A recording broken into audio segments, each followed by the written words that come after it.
potentially prevent you from accomplishing your goals in the service of your country. This new year allows you the opportunity to take personal inventory and to discover if there are setbacks in your character that will distort your vision, impede your progress, discourage your forward striving, and prevent you from being the best senator that you can be in the service of your country. I want to identify two quickly. Not recognizing your unique giftings or value and worth, or underestimating them. Do not try or attempt to be a copy of someone else. Do not strive to do what you believe will win you popularity for a short period, but seek to discern the gifts, abilities, and talents that God have empowered you with for this present assignment, and aim to develop into the best version of yourself for this season. You may have been a senator before, but there are greater challenges, and you will need to dig deep in your personal reservoir to face the vicissitudes of this new year. Psalms 37:5 says, "Commit everything to the Lord, trust Him, and He will help you."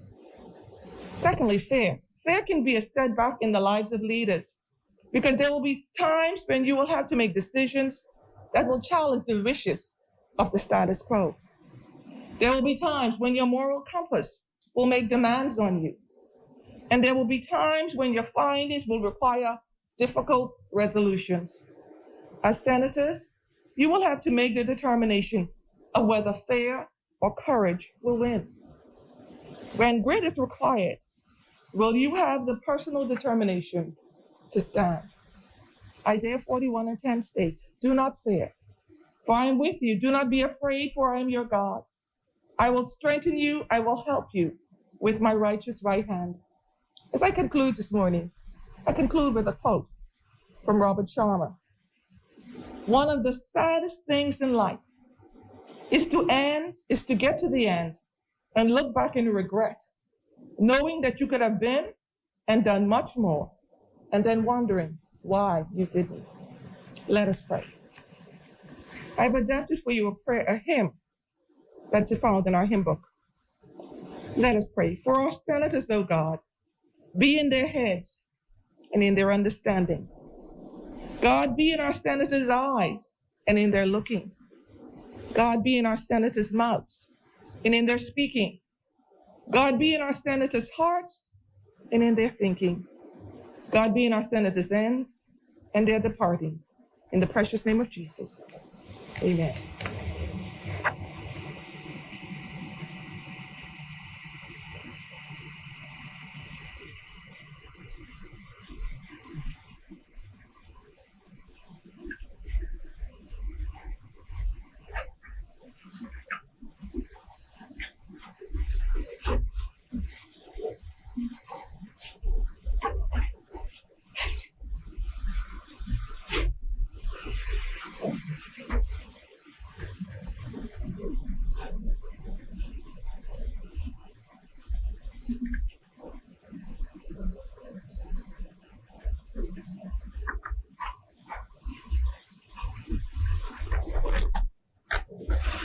Good morning. I would like to firstly thank our able chaplain, Reverend Culmer, for that lovely devotion. We will now commence the 7th of February, 2022 Senate session. Adoption of minutes. Madam President, I move that the minutes of the 13th December 2021 session of the Senate be adopted. I second. It has been moved and seconded that the minutes of the meeting held on the 13th of December 2021 be adopted. As many as in favor say aye. Those opposed, nay. The ayes have it. The minutes of the 13th of December 2021 are adopted. Motion for leave of absence, leave to resign seats. The chair hereby table the resignation of Senator Vianna Gardner, effective the 31st of December, 2021.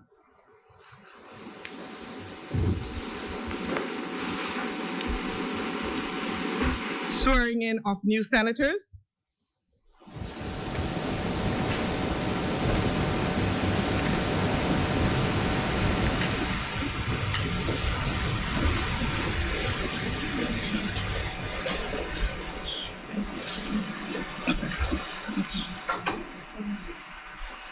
The Governor General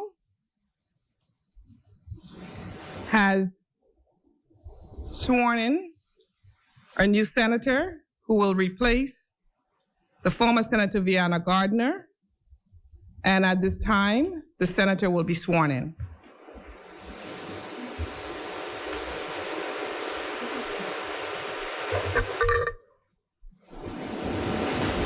I, Michaela Ellis, do swear that I have no knowledge of any cause or impediment why I am not capable of sitting and voting as a member of the Senate of the Commonwealth of the Bahamas according to the tenor and true meaning of the Constitution or any enactment amending the same. So help me God.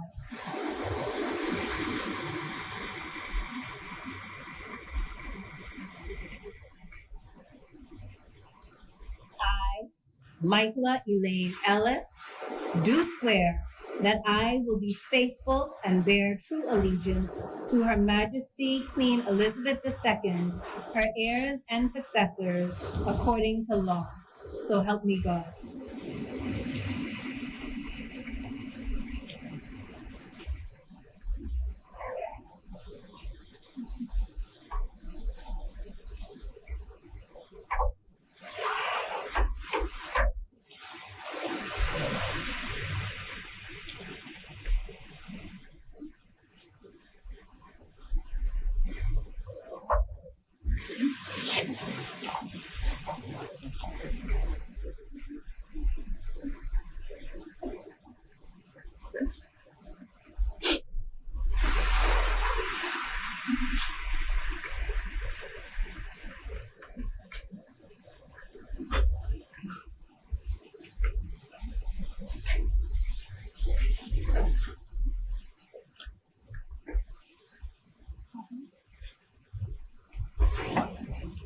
Communications by the President. The Chair extends congratulations to Michaela Ellis on your appointment to the Senate. Indeed, it is a pleasure to welcome you to the upper chamber. The Chair and your fellow senators look forward to your contributions as we progress onwards and upwards towards the betterment of our beloved Bahama land. You have joined a cohort of 4 experienced and 12 neophyte parliamentarians who collectively recognize their calling and many sacrifices required to advance the national legislative agenda in this esteemed chamber. To paraphrase Sir Cecil Springrice, we are a group of men and women who have vowed to the Commonwealth of the Bahamas the entire and whole and perfect the service of our love. It is a love that may ask some questions, but a love that stands the test, that lays upon the altar the dearest and the best, the love that never falters, the love that pays the price, the love that makes undaunted the final sacrifice. Senator Ellis, I trust that you have been provided with a copy of the Senate rules. Moreover, I implore you to acquaint yourself with these rules, as I have every intention of strictly enforcing them. My job as Senate President is to ensure that the issues presented in this chamber receive a fair hearing from all sides. As previously stated, I intend to conduct the role impartially and without favor to any one person, party, or affiliation. Additionally, the Senate has placed strong emphasis on outreach and service, and I thank my fellow senators for their unselfish contributions. We look forward to continued collaboration and partnership. Accordingly, the chair invites you to participate in our various bipartisan outreach programs as we seek to uplift and care for the needs of others. The chair also extends congratulations to Senator Dr. Eresia Hepburn on her new appointment as president of the Bahamas Agriculture and Marine Science Institute, BAMSI. Senator Hepburn is the first woman to hold this position. I am sure that she will attend to her duties with excellence and make your fellow senators and the country proud of your service. It is with a heavy heart that I bring condolences to the mother and family of the late Heavenly Tavius, the young mother of an infant child who was allegedly shot and killed by her boyfriend. Heavenly was a 21-year-old budding photographer. She was a young adult with goals, dreams, and aspirations. She so badly wanted to love, cuddle, and raise her baby. She was a daughter, cousin, sister, and friend who wanted to live her life just like scores of Bahamian women who fell victims to domestic violence. However, her dreams turned into a nightmare when she was brutally gunned down whilst clutching her infant child.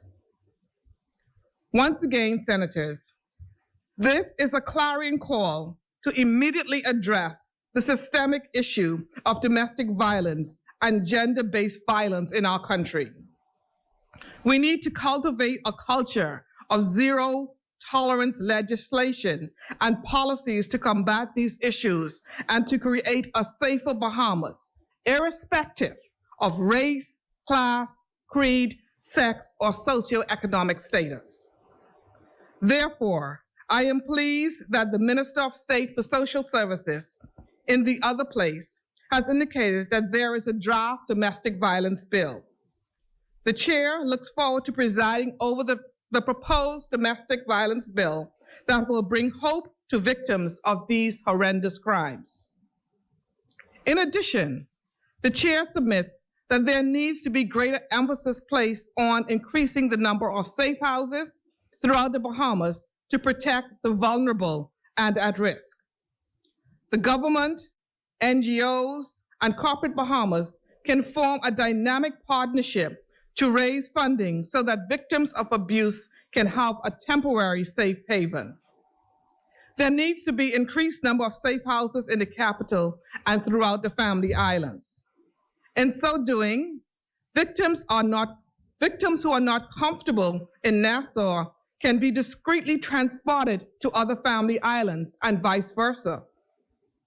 These safe houses also require adequate funding, security, and all other resources required to provide victims with basic needs. As a Christian nation, the Gospel of Matthew, New Living Translation, relays to us the direct words of Christ. I tell you the truth. When you refuse to help the least of these, my brothers and sisters, you are refusing to help me. We all need to try a little harder and move a lot faster. There is also the need for greater and quicker access to competent mental/emotional health services, programs, and counseling for victims and perpetrators. The services and counseling assistance should be widely advertised, accessible, and affordable. The crime-fighting strategy should include a robust operation to track down and remove illegal guns from our streets, amendment to the current legislation to provide for stiffer penalties and longer imprisonment terms for gun possession and gun-related crimes should be considered. The gunman needs to fear the law with the knowledge that there is a huge price to pay for illegal behavior and actions. We need zero tolerance now. To those who are suffering under the scourge of domestic violence, my prayer is that you will be able to summon courage. The courage to walk away, the courage to speak out, the courage to seek help, the courage to be financially independent, the courage to file a complaint with the police and not withdraw, the courage to say, enough is enough. These are just a few measures that will assist in making a difference to the issue of domestic violence. Since our last sitting, we said farewell and mourned the passing of many of our loved ones.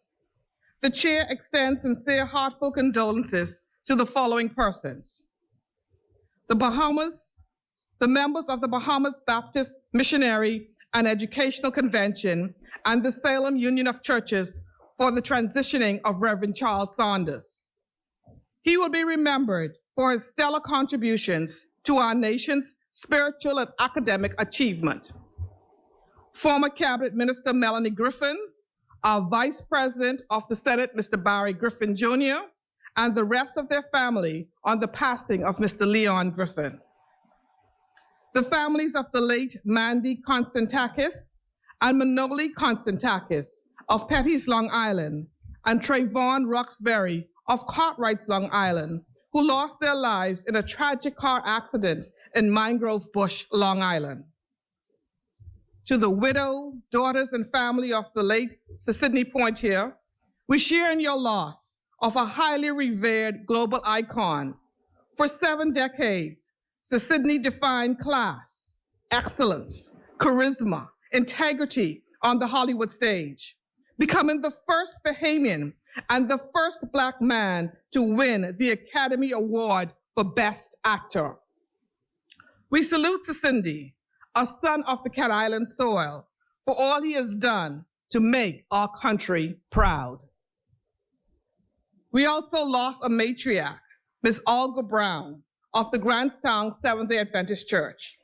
She was a lovely, kind-hearted, happy Christian woman who left a spiritual legacy dedicated to her husband of 62 years, Mr. Roland Brown, her children, her church, and her God.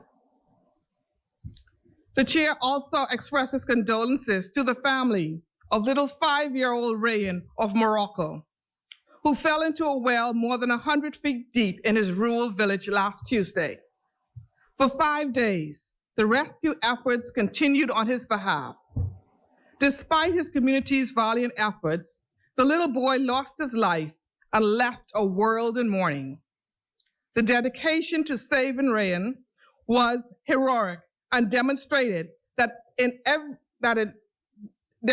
everyone in society is important, and all efforts should be made, and all efforts should be attempted to save those in peril, regardless of background and challenging circumstances.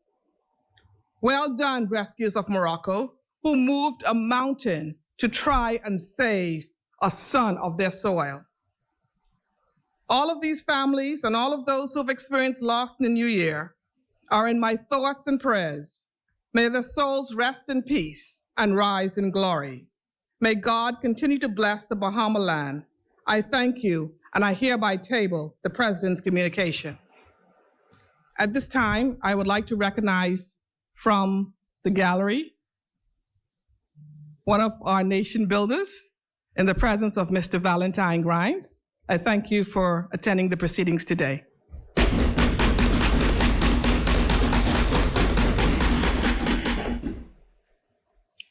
I hasten to add that he's also my mentor.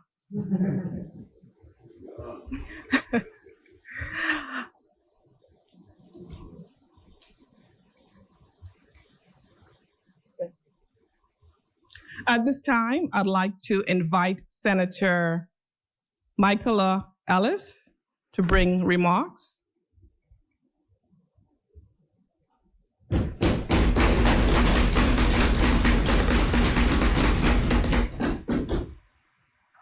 Thank you, Madam President, and thank you for your warm words of welcome. We are a small, close-knit nation, and our relationships, familial and collegial, exist outside this honorable place. Although in this place we sit on opposite sides of the table and are political adversaries, we remain fellow Bahamians and parliamentarians charged with the solemn duty of critically examining, challenging, and promoting legislation that impacts the lives of our fellow citizens and visitors to our shores. As set out in Article 52 of the Constitution, we are charged with the power to make laws for the peace, order, and good government of the Bahamas. That is undoubtedly what we all aspire to do. In order to fulfill our mandate, we must analyze, question, and debate the matters brought before us, and we must engage with each other robustly, always in good faith. For both government and loyal opposition, there will be hard questions, uncomfortable questions, and even annoying questions. However, they must be asked and they must be answered. It is all done to carry out our constitutional duty. Ted Kolingowski, a former governor of the U.S. state of Oregon, said, "Debate is healthy, and no one in this chamber, starting with me, has a monopoly on being right." I embrace that spirit. Madam President, I confess that as a litigator, I often feel the compulsion to persuade the room to agree with my submissions. In fact, we go into each contested hearing knowing that at least one person, hopefully not the judge, disagrees with our application. I shall endeavor to approach our debates with a view to bringing as many of my colleagues opposite with me and listen to their contributions to see where there's fertile ground for a consensus. And when we disagree, and we undoubtedly will, to do so in a manner keeping with the dignity of this place and our duty to the Bahamian people. I will faithfully discharge my duty to hold the members opposite accountable and ensure that all legislation approved in this place is in the best interests of the Bahamas and Bahamians. We want the Bahamas to continue to succeed. We are not interested in government failures, and should the government fail, it would not be for want of effort on our part to have achieved a better outcome. Finally, Madam President, I would like to take this opportunity to publicly thank everyone for their well wishes. To whom much is given, much more is expected. I have heard the charge both in this honorable place and in the wider community, and I will continue to do my part to make our Bahamas an even grander place. Thank you.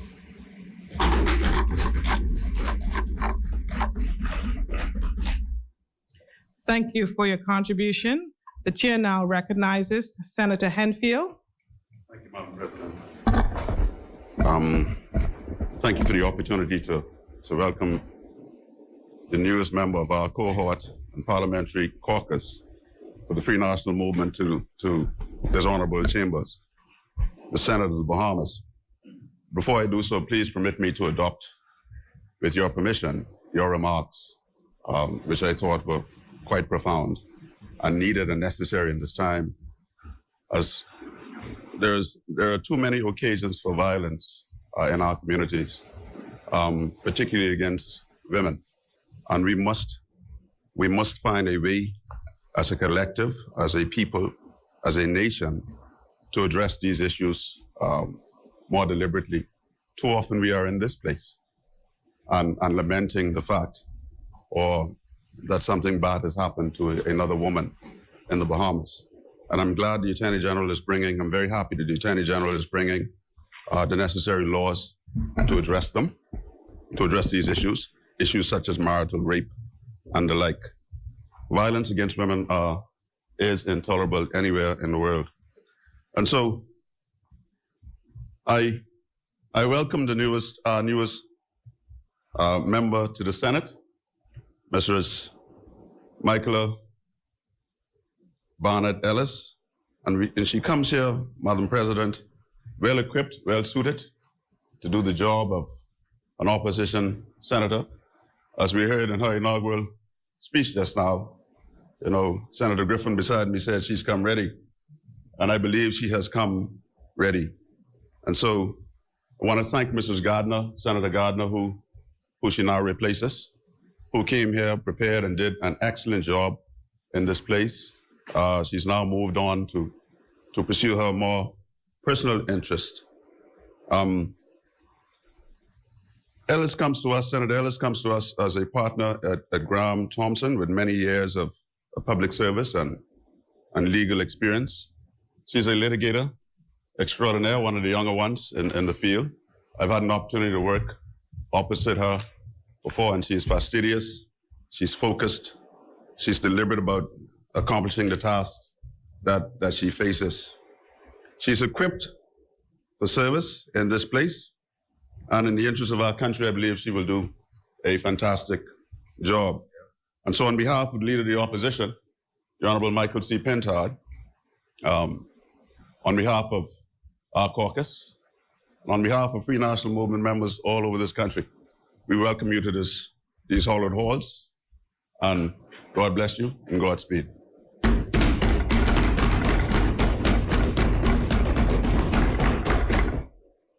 Thank you, Senator Henfield. The chair recognizes Senator Ryan Pinder. Thank you, Madam President. Thank you. On behalf of the government, the PLP government in power, one, I would like to, on the heels of my good colleague, thank one of my good friends for their participation in these hallowed halls, former Senator Vianna Gardner. Many would not know, myself and Senator Gardner went to middle school together. We went to law school together. Senator Gardner was my director of trade when I was the former Minister of Financial Services. And she's a close personal friend of mine, and I wish her well on her endeavors. And it was good to be on opposite sides with her in these hollow chambers, for sure. Moving on, though, I want to, on behalf of the government of the Bahamas, on behalf of all of my colleagues here, first and foremost, congratulate Senator Michaela Ellis. You would know Senator Ellis and I, also a dear, dear friend of mine. This is an honor. I see a friend leave, I see a friend come. And Senator Ellis and I go back. We were, the first interaction was very interesting. It was the Elizabeth by-election.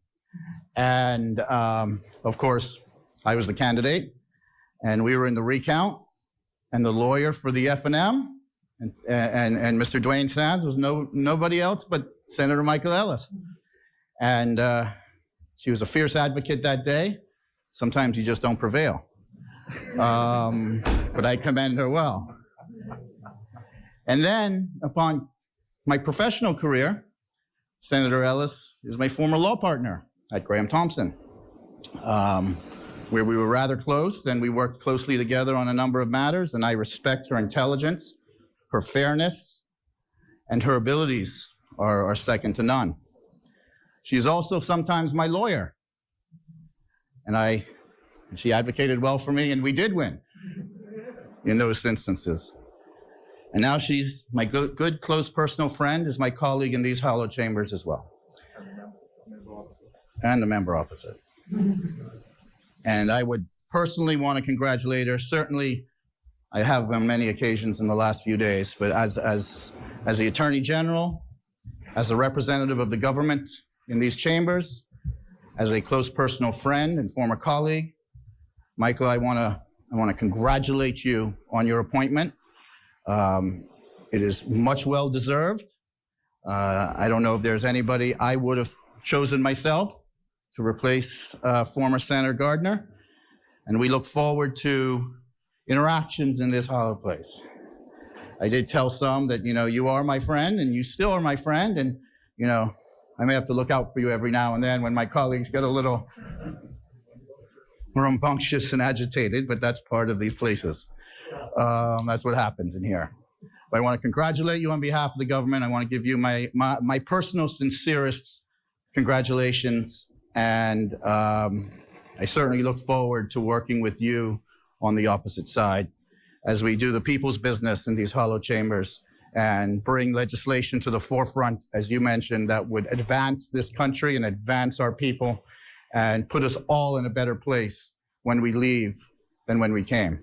So on behalf of the government, I congratulate you and I thank you, and I'm sure you will do a fantastic job.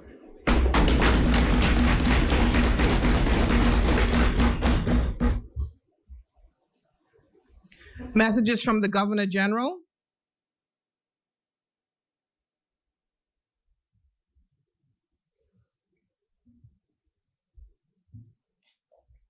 Messages from the House of Assembly. House of Assembly.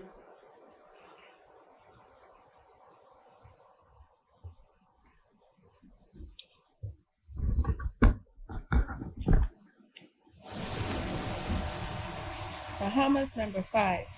Message to the Honorable the President and Honorable members of the Senate from the Speaker and representatives of the Honorable House of Assembly. The House of Assembly acquaints the Honorable the Senate that they have agreed to the following resolution and desire the consent of that Honorable Chamber, namely, now therefore be it resolved that pursuant to Section 538 of the Ministry of Finance Act, Chapter 23, this House approves the sale by the Accountant General to the purchaser of the fee simple of the hereditaments listed in the first schedule hereto in consideration of the sum of $10 and the way leave listed in the second schedule hereto. The first schedule, Paris Court strip of land, all that piece, parcel, or lot of land comprising a 27 feet wide by 262 strip, running westward from the west side of Nassau Street, approximately 225 feet to the south of West Bay Street. The second schedule, the way leave, all that piece or parcel of land situate south of West Bay Street in the Western District of the Island of New Providence, one of the islands of the Commonwealth of the Bahamas, together comprising an area of approximately 354 square feet, which said pieces or parcels of land have such positions, shapes, boundaries, marks, or dimensions as are shown on the diagram or plan attached thereto and colored pink. House of Assembly, Nassau, 2nd February 2022, Patricia DeVoe, Speaker.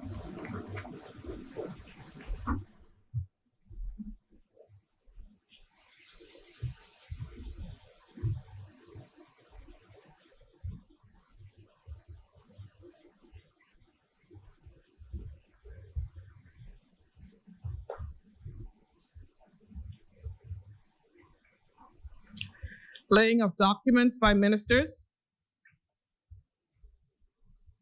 Madam President, I beg leave to lay on the table of the Senate copies of the following orders. The Public Holidays Boxing Day Variation Order 2021, the Public Holidays New Year's Day 2022 Variation Order 2021,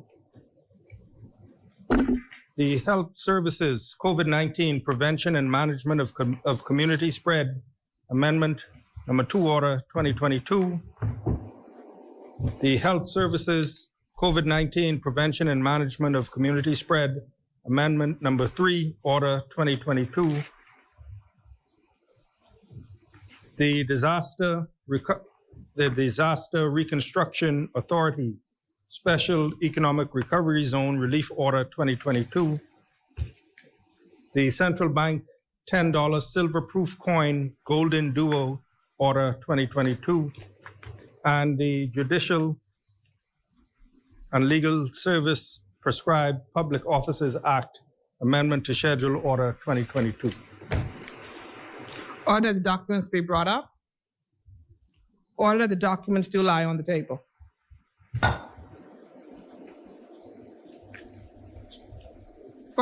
For the laying of documents. Thank you, Madam President. Madam President, I wish to lay on the table of the Senate, beg leave to lay on the table of the Senate, the copies of the following rules. The Health Services COVID-19 General Amendment Number 2 Rules 2022, the Health Services COVID-19 Prevention and Management of Community Spread Amendment Number 4 Rules 2022, and the Health Services COVID-19 Prevention and Management of Community Spread Amendment Number 5 Rules 2022. Order the documents be brought up. Order that the documents do lie on the table. Further laying of documents. Yes, Madam President. Madam President, I beg leave to lay on the table of the Senate the copies of the following regulations. The Price Control General Amendment Number 9, Regulations 2021. The Price Control General Amendment Number 10, Regulations 2021.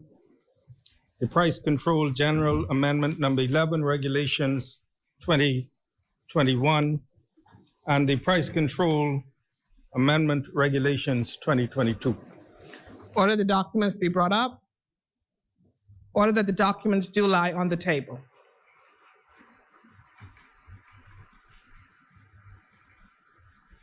Further laying of documents. And none, Madam President.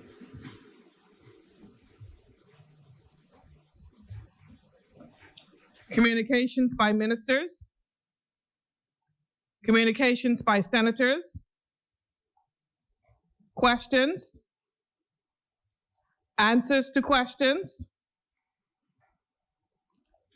Preparation of petitions. Appointment of select committees.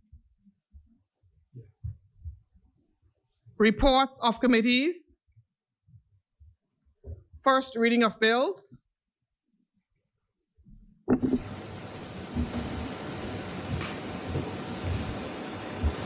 Madam President, I beg leave to introduce and have read for the first time a copy of the following: the Japheth Ellison Delivo Pension Bill 2022. Is there a seconder? Second. Order the document to be brought up.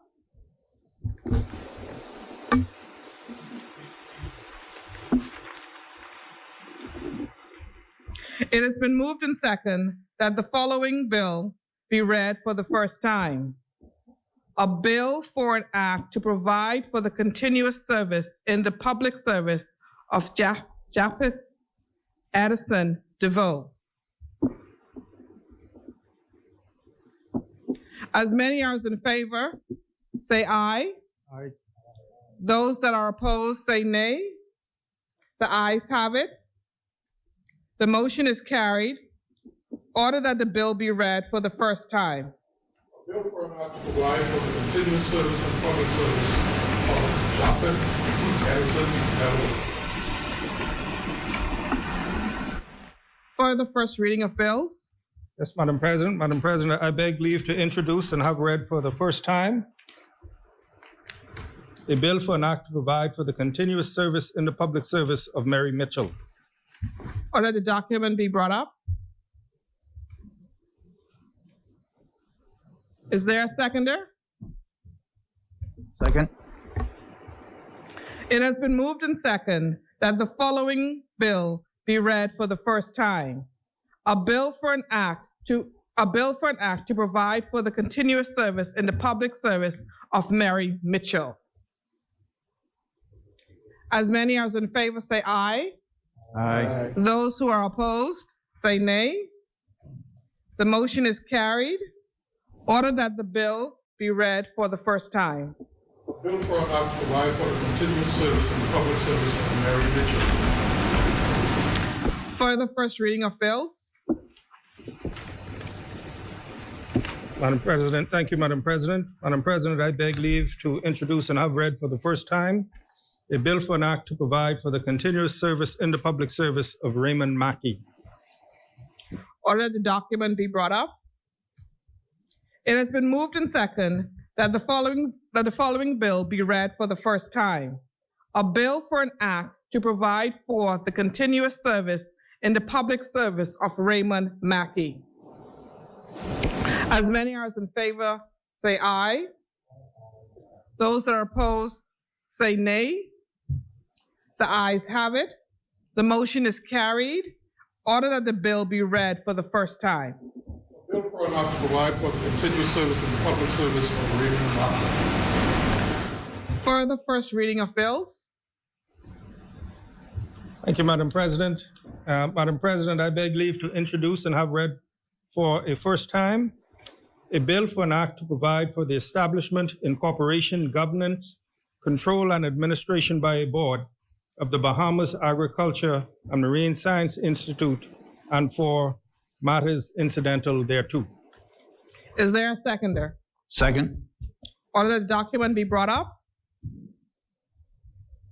It has been moved and seconded that a bill for an act to provide for the establishment, incorporation, governance, control, and administration by a board of the Bahamas Agriculture and Marine Science Institute and for matters incidental thereto. As many as in favor say aye. Aye. Those who oppose say nay. The ayes have it. The motion is carried. Order the bill be read for a first time. A bill for an act to provide for the establishment, incorporation, governance, control, and administration by a board of the Bahamas Agriculture and Marine Science Institute and for matters incidental.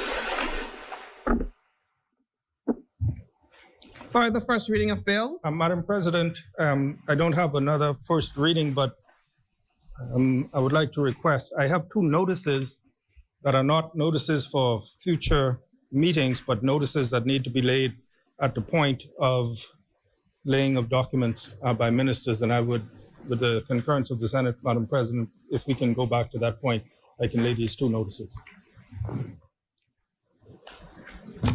You can proceed, Senator. Thank you, Madam President. Thank you, Senator Henfield. Wait. Just before you proceed, Senator Halkitis, I would like to obtain the consent of the side opposite that we can go back to messages, laying of documents. Yes, please. Thank you, Senator Henfield. Senator Halkitis. Thank you the very chair much, recognizes you. Madam President. I had heard the concurrence. That's why I got back up. But thank you very much. I didn't hear it, unfortunately. Madam President, thank you, Senator Henfield and the side office. Madam President, I wish to beg leave to lay on the table of the Senate a copy of the following: the Public Holidays Boxing Day Opening of Shops Notice 2021 and the Public Holidays New Year's Day 2022 Opening of Shops Notice 2021. Order the documents be brought up. Order that the documents do lie on the table. And finally, Madam President, with your permission, I beg leave to lay on the table of the Senate a copy of the following: the National Commission for Persons with Disabilities Annual Report 2020. Order that the document be brought up. Order that the document do lie on the table.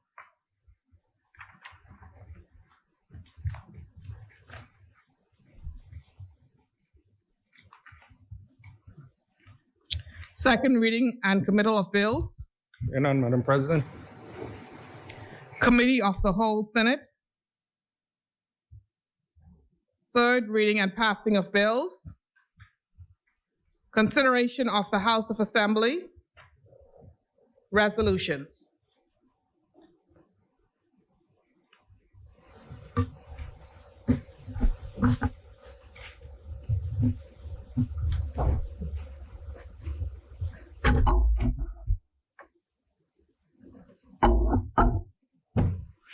Thank you very much.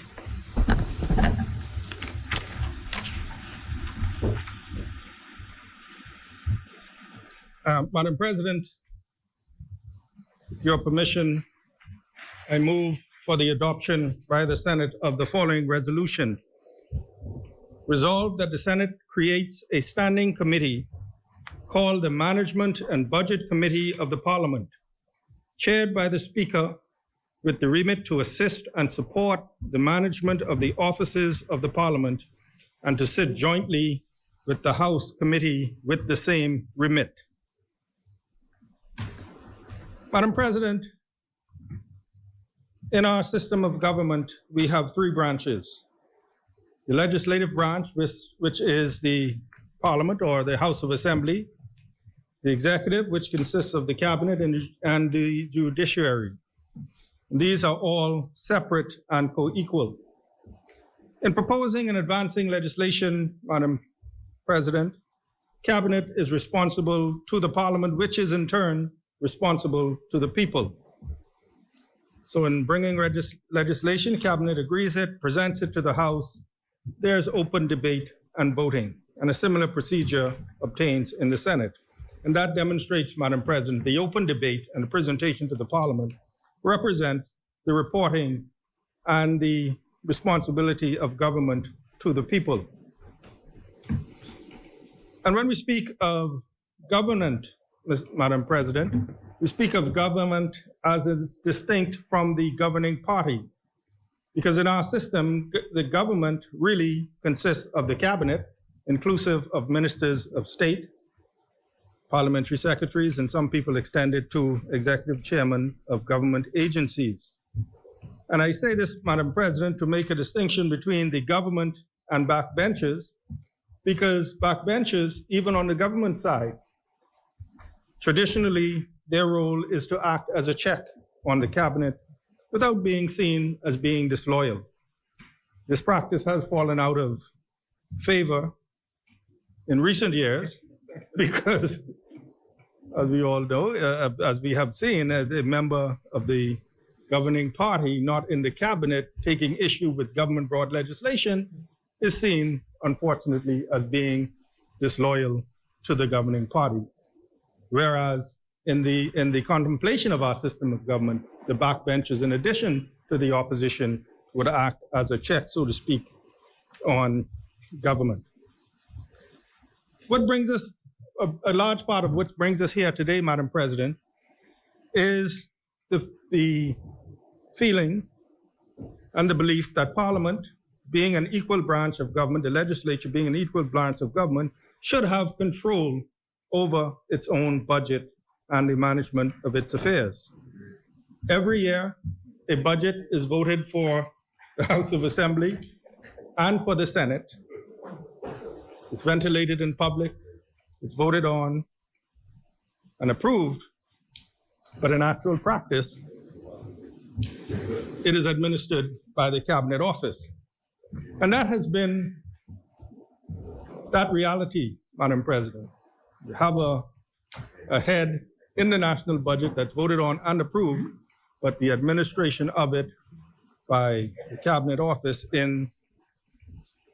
has caused, again, some consternation.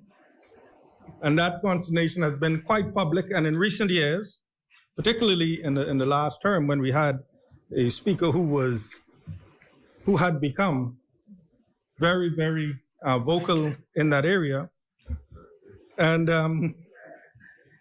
some would even say that his strong feelings and his commitment to that independence is what has brought us to an early poll and an early change of administration. So that is something for the committee to consider, Madam President. How does the Parliament exercise management and control of their budgets? It's okay. I'm good. So how do we, in the matter of it, Senator Alcides is on the floor. Yeah, it's all right. It may be fine with him, but it's a little distracting to the chair. So, Madam President, I think key and the part of the genesis of this entire resolution is the principle that Parliament, inclusive of the House of Assembly and the Senate, being independent, be allowed for the administration of their own budget so that they can be more nimble and move more quickly to secure the goods and services that they require to deliver on their responsibilities. Another point that the committee, I believe, should consider, Madam President, is the duties of members of Parliament, how they have evolved over the years, and the resources that are made available to members of Parliament so that they may fulfill these duties. As you know, members of Parliament are called upon to represent their constituents' views and interests in Parliament. They're also called upon to render assistance and to attend to the needs of their constituents. And to assist with this, Madam President, we have seen the allocation of constituency office and other allowances. And so as part of their deliberations, are these allowances and are these resources that are available to members of parliament still adequate, given the passage of time and the increase in responsibilities and expenses. We know that there are allowances for the maintenance of constituency offices, which were at a particular level for a long time. About 10 years ago, they were increased. Are these still adequate? The constituency capital allowance, Madam President, which was brought into existence to assist members of parliament with small capital projects in their constituency. Is that adequate at the level of $100,000? And should we be looking to give more resources to members of parliament? Because when it comes to having work done in your constituency, unfortunately, the reality is it might depend on your relationship with the Minister of Works or whoever is responsible. It might even how popular you are. Are you in favor or out of favor? Are you a part of the governing party? Are you an opposition member of parliament? And so is it more difficult for you to get resources allocated to your constituency? And so do we look at increasing the amount of the capital allowance to allow members of parliament to do more things like small road repairs and other repairs and developments within their constituency? The reality is, Madam President, that some members of parliament have more resources themselves, or they can have access to more resources by virtue of their connections and who they are. And so that we do not, so that representation does not become or I don't want to say remain. So it is not a rich person's game, so to speak. If you're wealthy, if you have access to resources, you can better serve your constituents. How do we make it level the playing field, so to speak, so that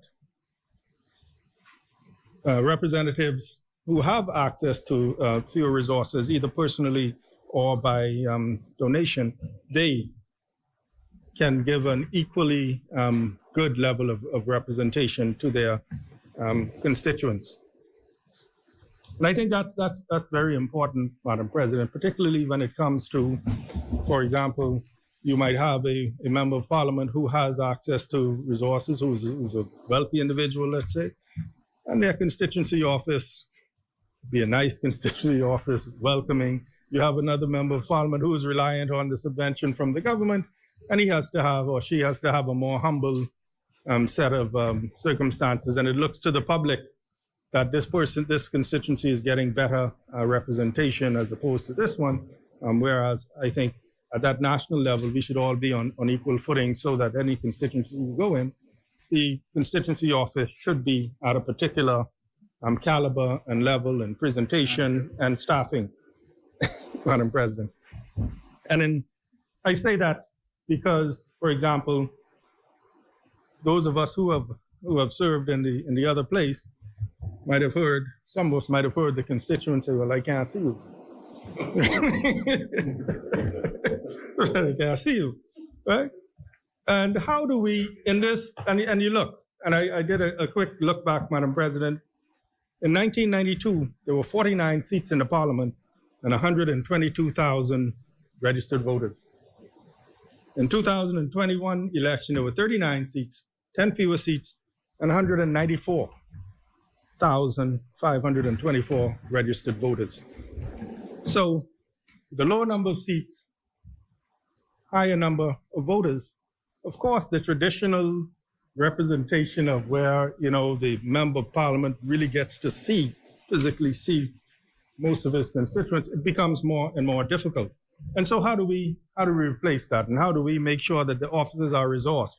You have staff who someone comes along, they can take a message and even follow up. You have staff at the level that they can follow up and, solve some of the problems of your constituents. It all comes with the growing of the population, the education of the public, and the increasing demands and scrutiny that comes with being a representative of the people. I remember,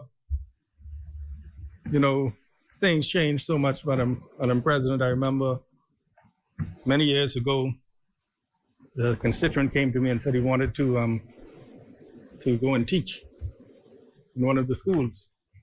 And I spoke to the Minister of Education, and he said, okay, he needs to go and get his teaching certificate. And there's some other things we need to do, and we'll look and see how we can engage him. And I saw the constituent's mother about 2 months later.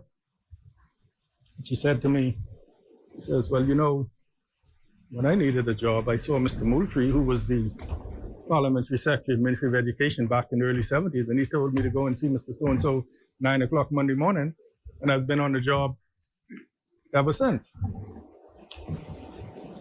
How times have changed, and how we need to change in order to continue to serve members of the public. We can't do that anymore. You can't tell someone go somewhere 9 o'clock on Monday morning, but so that people are not frustrated with process and bureaucracy and procedure, we need to make sure that we have in place at the constituency level facilities and resources to be able to assist people and explain to them and follow them along so that they do not become frustrated. Another thing the committee might wish to look at, Madam President, is the physical state of our facilities. And we have been talking about it for a long time. And as you walk in the Senate, you see on the wall written the fact that these buildings were built between 1813 and 1815. That's 1813 and 1815, 200 years ago, Madam President. And so we know that the physical state of our buildings need attention for the effective performance of our duties. I remember serving in the House and having to go downstairs to use the restroom, and then you have someone waiting in the lobby following you and they say, Minister, I know this is a bad time, but, and then proceed to plead his case, you know? That might be an extreme example. It happens. And we need space, Madam President, space for members of Parliament to meet constituents so that they're not standing in the road. They don't have to hope that the committee room is empty, or you can go into a corner of the committee room. But if someone has an emergency, they come to see the member of Parliament, there's some place you can go to sit down and speak with them in a conducive environment with privacy, etc. Someplace that business can be conducted. I mean, I'm sure my colleague here has had the experience. You know, you're trying to conduct a business meeting in the corner of the committee room, and someone else is conducting one in another corner. House is in session. Ministers need to meet with people or their staff to conduct a business meeting. They can do so when we have facilities available to do it, Madam President. And what I'm saying is these are historical buildings, 200 years old. So even if we decide that we will keep these chambers or we will keep those chambers, I think we need to look at, in the surrounding areas, finding adequate accommodations so that business can be conducted in a business-like environment.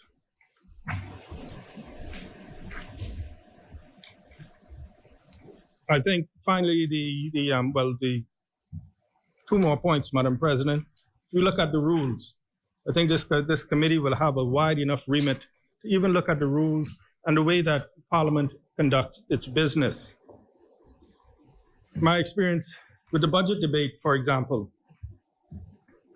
you know, we debate for about 2 weeks, and in the committee stage, we have a question and answer session. But how do we get the public to get a better understanding of what actually goes on? I know it's kind of fun. You know, you get to committee stage and you get to grill the minister. You know, when you're in opposition, it's fun. When you're in government, it's not so much fun. But should we move to more of a situation that they do in other countries where there are hearings by the committees of Parliament, the ministers get an opportunity along with their technical people to defend their budget. Questions are asked at that stage. And so the public really gets a better answer than you get to the committee stage and you ask the minister a question, he says, well, I'll come back to you. And, you know, they ain't coming back. So how do we evolve Parliament so that we better serve the public by giving them the information and the insight? So, for example, with the budget example, You're able to come and say, here's the budget, here are the assumptions that we made.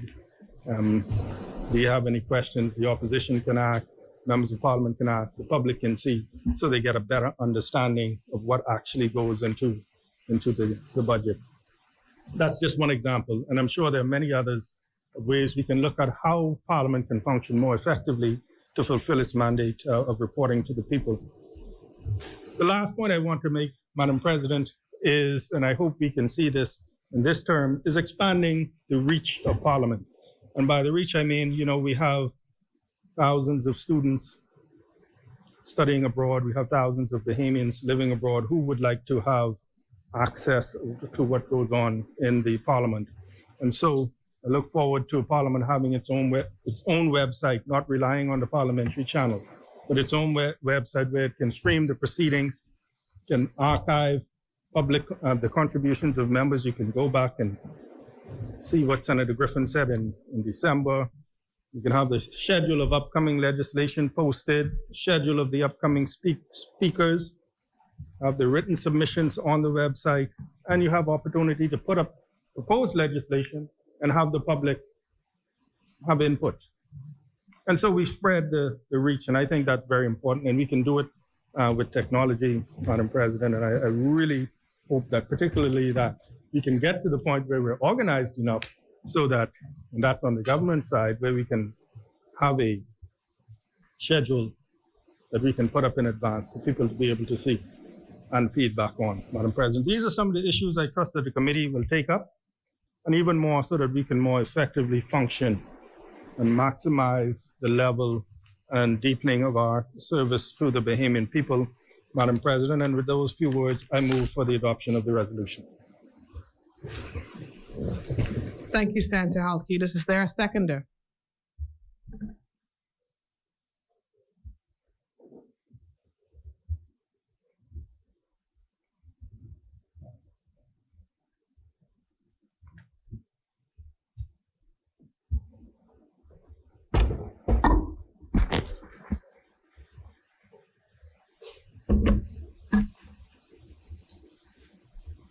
Madam President, I rise to make contribution to this debate and second the proposed motion.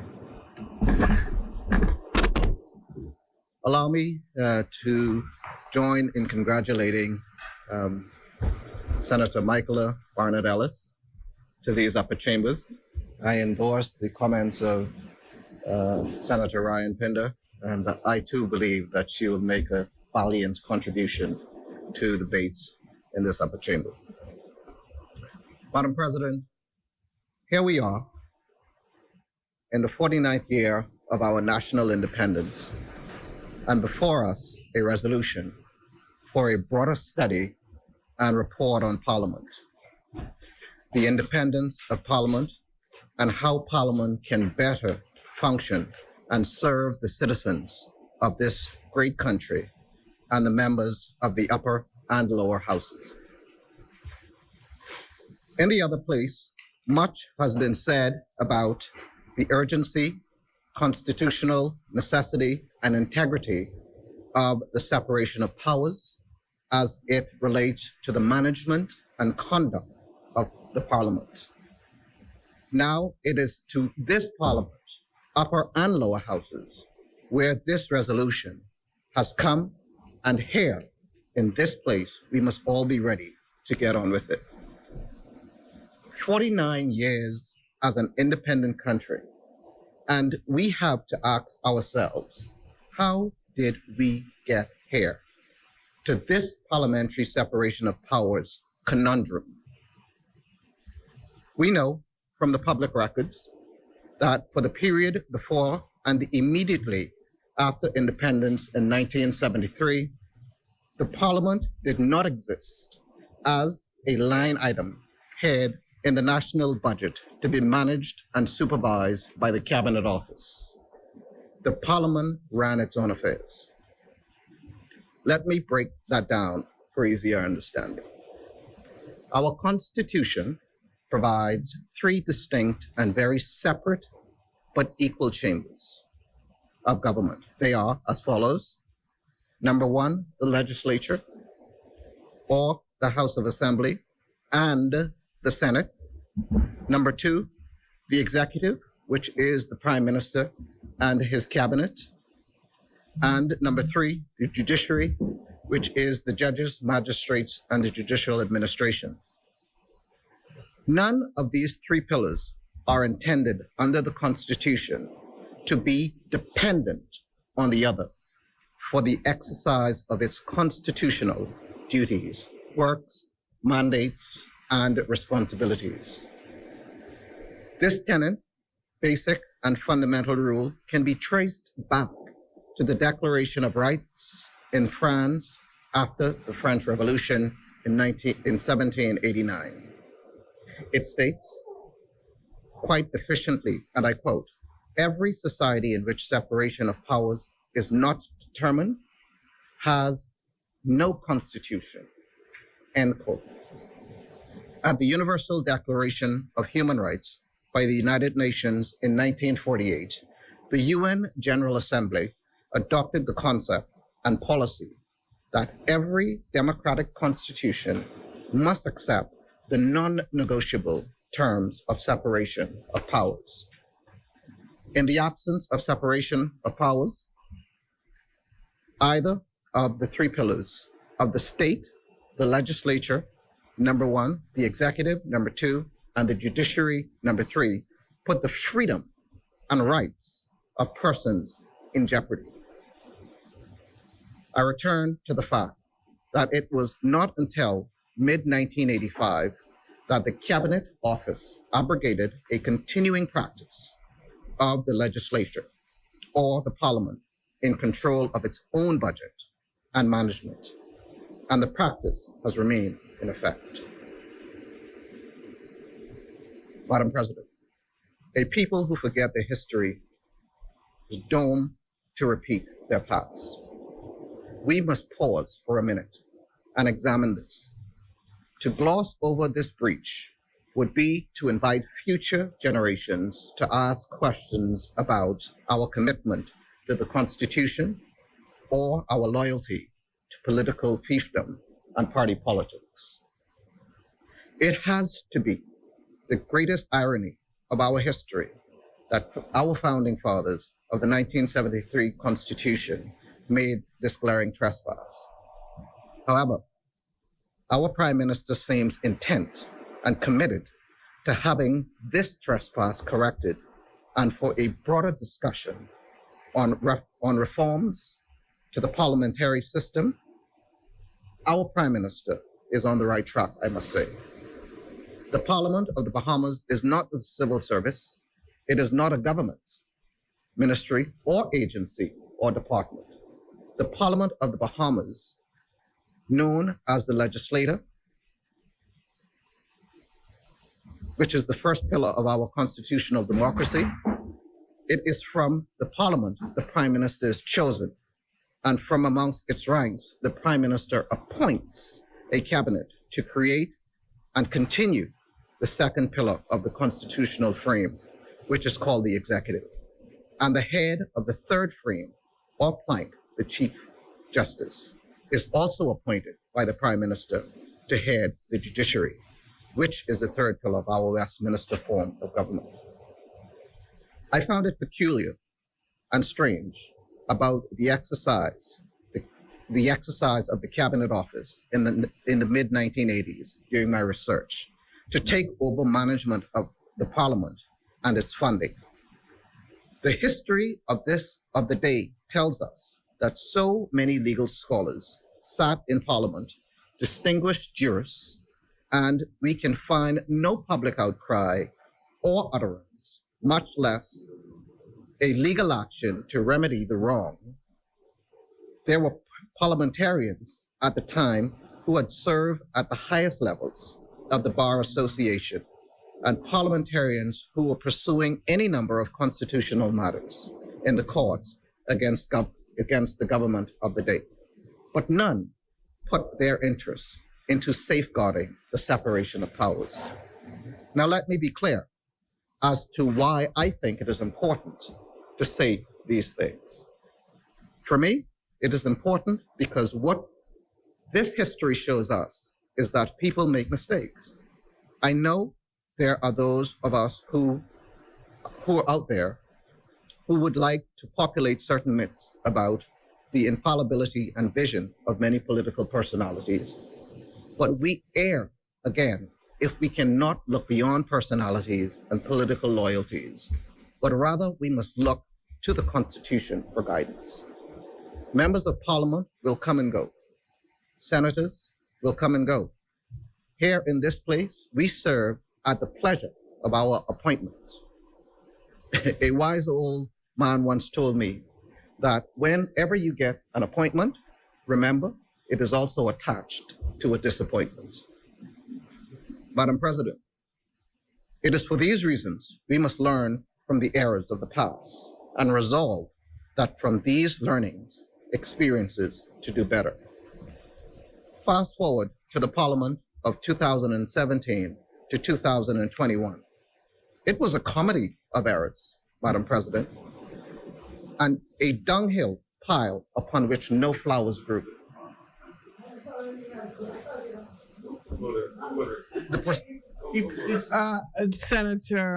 Senator Pickstock is recognized. Thank you. If the opposition senator would like to be recognized, please stand to your feet. Senator Pickstock, can you please continue? Thank you. Madam President.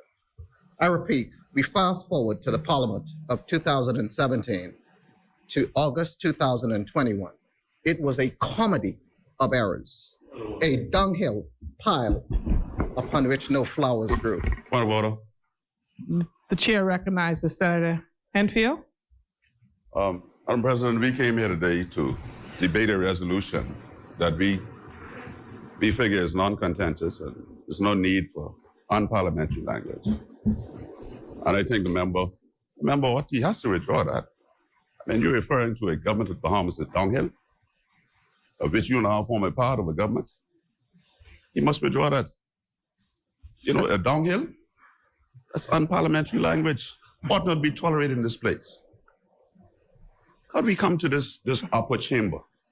And you know, we have a new senator here today for whom we'd like to set a proper example. Right? This place is not the other place. This is the upper chamber. Name that kind of language for outdoors, not even over there. And your point of order. He must Senator. withdraw that. His language is unparliamentary, and he must withdraw it. Thank you, Senator Hanfield. Senator Pickstock, can you please rephrase the point that you're making to make it parliamentary language a bit better? But, Madam President, I think the point is clear. I will rephrase. I've asked him to rephrase, not withdraw. The dunghill pile upon which the flowers grew. Madam President, I will simply say that if we look at the Parliament of 2007, between 2017 and 21, that there were simply many errors in that regard.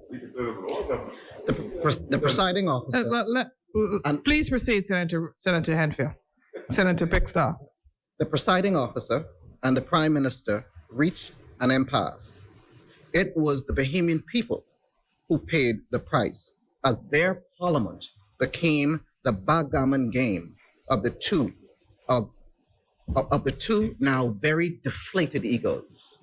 Whilst I was most unwelcome to the state of affairs in the other place, in the last session of Parliament and how the former Speaker sought to position the chair, it would be unworthy of me not to acknowledge that the clarion call for change and the cleansing of the friction that has taken place has now come about through some considerable measure by the advocacy of the former Speaker.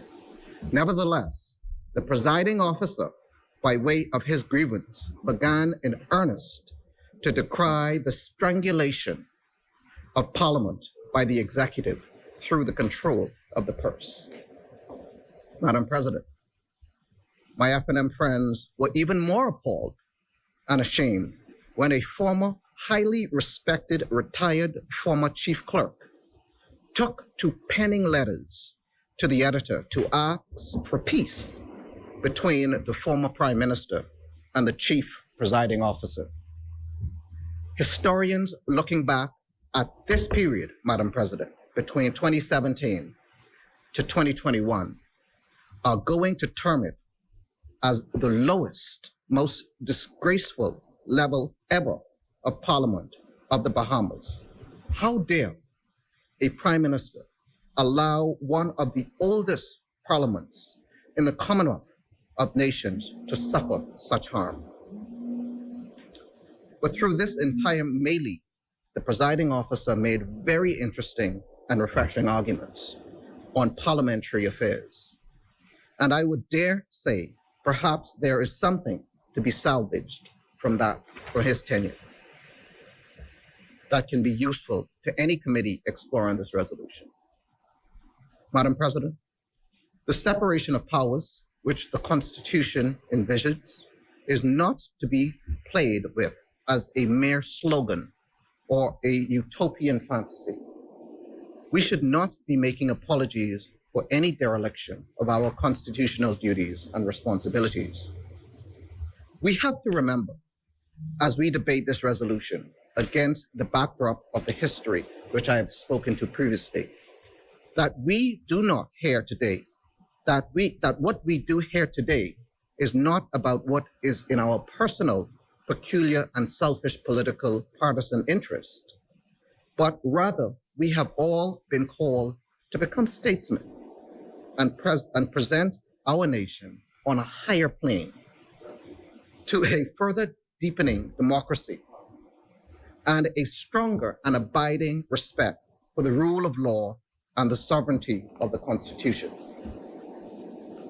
I've heard an argument in another place about how other Commonwealth nations, or I should say CARICOM states, have long held the sacred and sanctity of the separation of powers doctrine.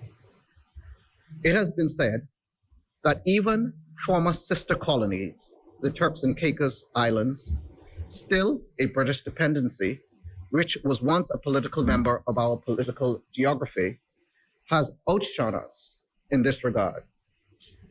I am also told about another British dependency, the Cayman Islands, where the same holds true. It is here where we must pause and reflect.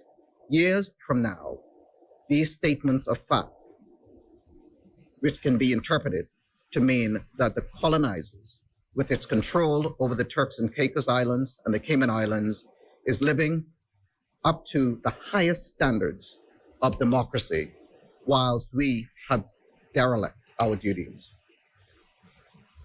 This is apples and oranges, in my opinion.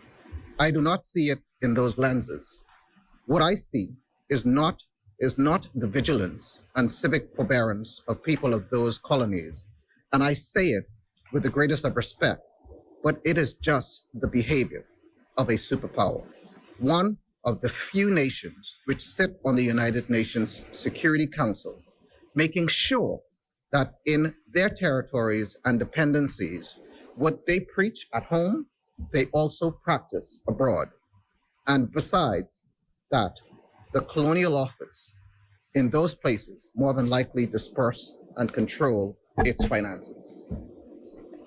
Madam President, I don't see any need for the Bahamian people to be ashamed or to think that we are not vigilant and intellectually ready and up to the task of ensuring our system is working and working well. But what it is, or what it does say, is to whom political power is given, much accountability, transparency, and dependency is required in order for the system to work. It is often to our detriment in the Bahamas that our close proximity to the United States and Canada and the saturation of American media in our country causes us as Bahamian people to confuse our very divergent and separate paths and our way of governance. I saw a conversation in a chat group last year, and I just wanted to talk briefly about it. A friend was saying We hear the term every independence anniversary about our founding fathers. He said, this is an American concept. The Bahamas did not come into existence on July 10th, 1973. On that day, we took on another international, national, and political persona. It is time to lecture on the decline of the British Empire and why colonialism and imperialism became cogwheels and blights to national identities, this fellow said. Another fellow in the chat said, we had a general election in 1972 in which one party said a vote for them was an approval that should the party win, they would seek independence from Great Britain, the United Kingdom, or England. However you wish to dice it, before 1973, Jamaica, Trinidad and Barbados, and Guyana had already achieved independence. All of this was achieved without bloodshed. But look at how the history of India calmed Churchill and that colonial old guard, which believed it was their God given right to an empire, the second fellow said. The first fellow chimed in again. He said, the British sent for our political leaders, and since it was assumed that the proper course of the colonial power relinquishing control is to ensure that the people are guaranteed certain rights, privileges under the law, and anomalies that could exist, and was in our case on citizenship for status or person called belongers, the Brits needed to be resolved. He said, the Bahamian people accepted the constitution that the British Home Office negotiated and approved for us, the same as other African and Caribbean former colonies of Great Britain. I found these comments between these two gentlemen who are in my age set and are trained vocational professionals to be an eye-opener. Have we lionized our independence story unnecessarily? Do our people grasp colonialism? While we are talking to our people about Parliament, we need to also break down for them very simply, again and again, who are we? How did we get here? Where are we going? Madam President, I will wager a pretty penny that a good percentage of our Bahamians can tell you verbatim a Martin Luther King speech, snippet, or a Snoop Dogg rhyme, but do not know, nor can they repeat any of the oracle, the brilliance and skills of a Pindling, Whitfield, a Christie, a Hannah, an Ingram, a Folks, a Mitchell, a Wilchcombe, a Hannah Martin, an Allen, and the precious little darlings, the Boswicks, the Solomons, and the Lightborns, the McQueenies, or the B.J. Norbridge, Paul Adley, or C.A. Smith. Madam President, the conversation in the chat room is interesting because it dissects how Bahamians who are rightfully proud of their independence view it in their virtual reality. Just moments ago, a high-level delegation from the Bahamas, led by the Prime Minister Davis, attended ceremonies in Barbados, where that sister Caribbean country became a republic and removed the Queen, Her Majesty, as their head of state. A Barbadian will hold that appointment, head of state position. I should note that Trinidad and Tobago, Guyana, are already republics. We shall share the same history as former British Crown colonies who got their independence and went to London to write our Constitution. What I found interesting about the optics of the Barbados transition was Prince Charles, heir to the British throne, represented the Queen, and the handing over to Prime Minister Mia Mottley, and the instrument of the new republic, independence. Watchers would recall that it was a much younger Prince Charles who was here in our Bahamas in July 1973 to present Prime Minister Pindling with the instruments of independence. and this very same Constitution we live under today. Madam President, that is not a criticism. It is the way decolonialization began and worked, and we too benefited from the 1950s statement that the winds of change are blowing over Africa. Perhaps one day, the Bahamas may follow such a course of action as Barbados. And when that day comes, what will we call the political leaders of our new republic? Shall we call them the founding fathers? These are questions that colonialism leaves behind. These answers are influenced by the jargons and the political speak of another country. This by no means, this is by no means to disparage or downplay the struggle and the yeoman work that great Bahamian patriots put into anchoring our ship of state. Our modern history from emancipation to majority rule independence was not achieved by blowing bubbles. Colonial rule did not take kindly to challenges, and the colony imported governors and officials imported their prejudices with them. As we approach 50 years of independence next year, there should be urgency, Madam President, to us Bahamianizing ourselves. What do I mean by that? It is exactly as it sounds. Let us leave terms and slogans and histories of other people and their nations on the flat screen television and begin to tell our story, truly, with no need to walk in anyone's shoe other than our own. That is the challenge of this resolution, in my view, in my opinion, Madam President. The challenge is for us as leaders to act the part and not speak the part. It cannot be evidentiary intelligent for us to gloss over. I give you 1 minute to wrap it up, Senator Pickstone. Thank you, Madam President. Madam President, in conclusion, this Parliament and the executive ought to be highly commended for taking this high road. Only leadership will take us home. While the people may be too consumed with the challenges of their daily lives to qualify the importance of the separation of powers, it is our leadership, it is the leadership and political will which will take us home, Madam President. We are doing some serious stuff here in this resolution. We are acting responsibly and as a statement, and we are acting responsibly and as statement in laying down the foundation for how our Parliament must work going forward.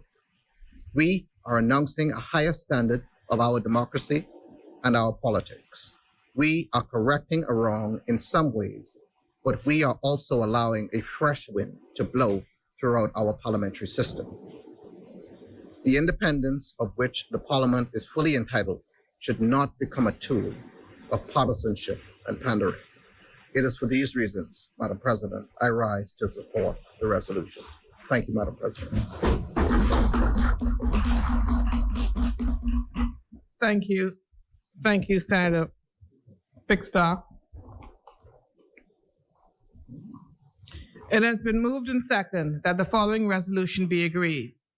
That the Senate creates a standing committee called the Management and Budget Committee of the Parliament, chaired by the Speaker, with remit to assist and support the management of the offices of Parliament and to sit jointly with the House Committee with the same remit. As many? The chair recognizes Senator Ramming. Senator Ramming has the floor. Thank you, Madam President. For all of us here today, first sitting. Okay. So the second one. Okay, thank you. Permit me to start by paying tribute, very brief tribute to Ms. Irma Williams. Ms. Irma Williams is an MCM of the pre-national movement. She passed away. Long-time soldier, not afraid to speak her mind to any ilk in society, yet very passionate and committed. She's like that auntie that you have who is the most rambunctious, rowdy auntie you could have, but the one you could count on and the one who you know underneath that tough shell is the candy on the inside. She has been a strong supporter and freedom fighter for as long as I have known her, and her history far exceeds even my ability to extol her virtue. Her last tenure had been service in the House of Assembly, where she was the caterer and provided the food sustenance, I believe for both houses, but definitely for the House of Assembly. And she indeed will be sorely missed. I enjoyed the contribution by Senator Alcides.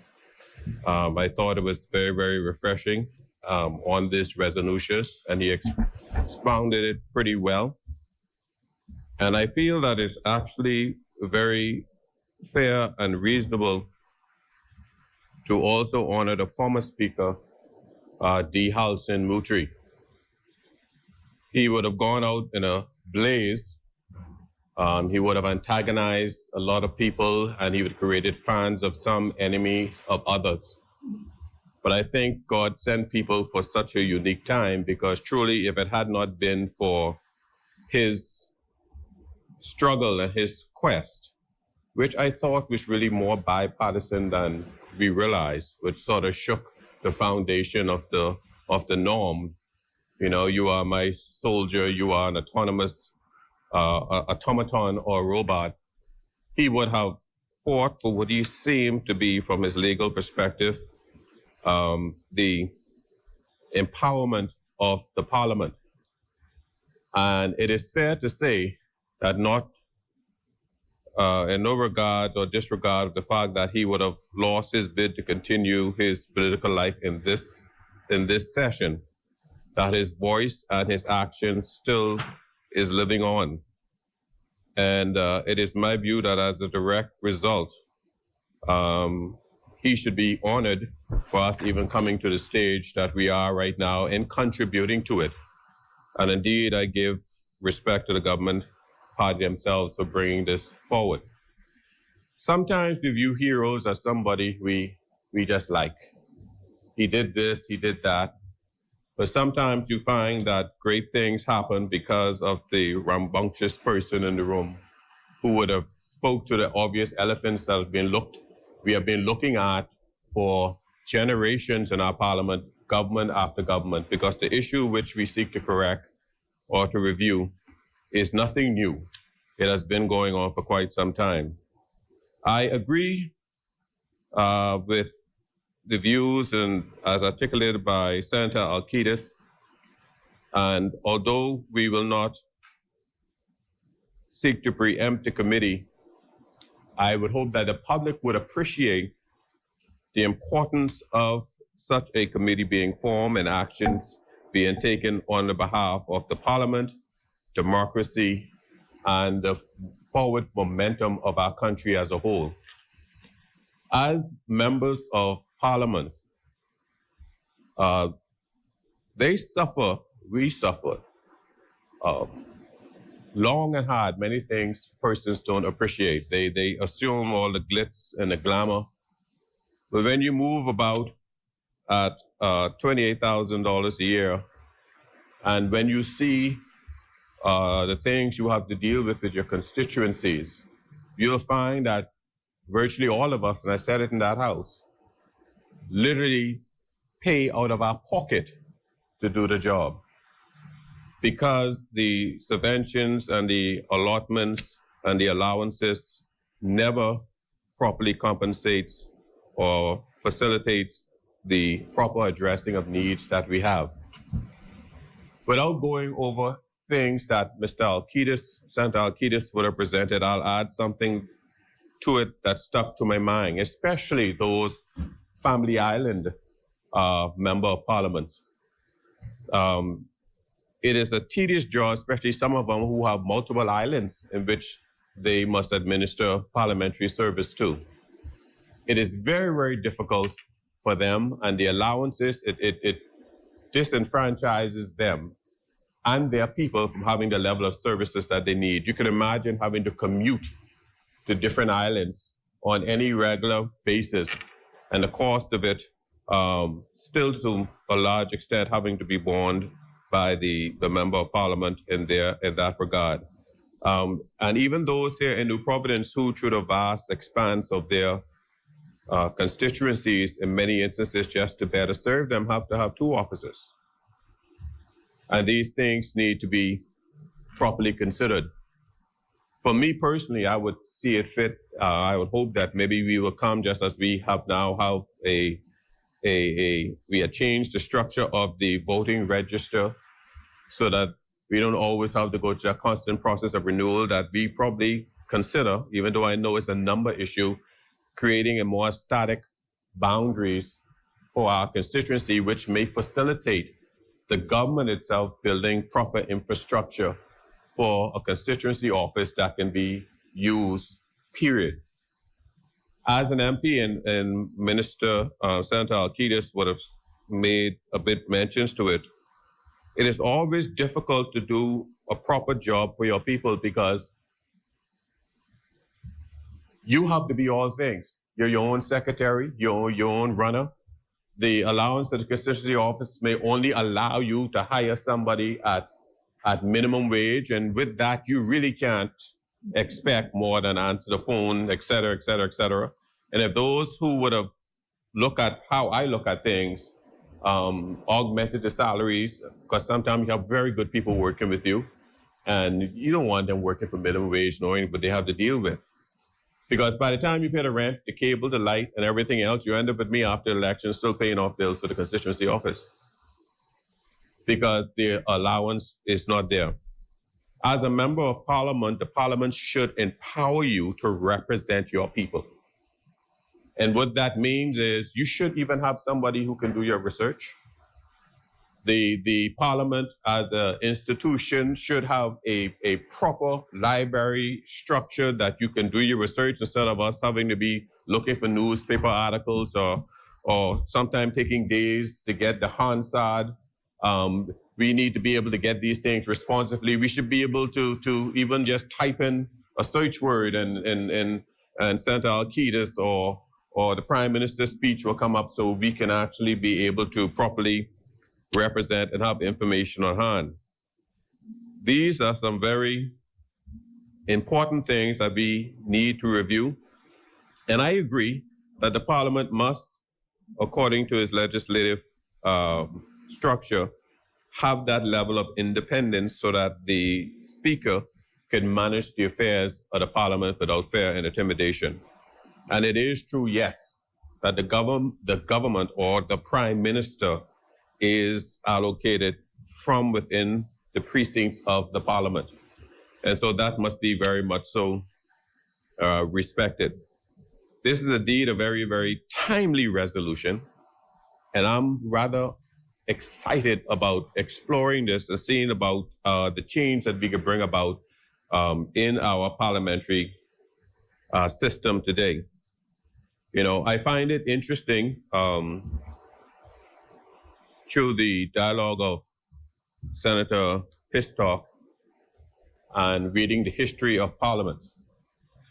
And we read about parliament in other jurisdictions. The British-speaking Commonwealth had a saying that the sun never sets on the empire because of how vast it actually is and was at that time. It covered a lot of regions that had completely different demographic, religions, scope, climatic, differences all across.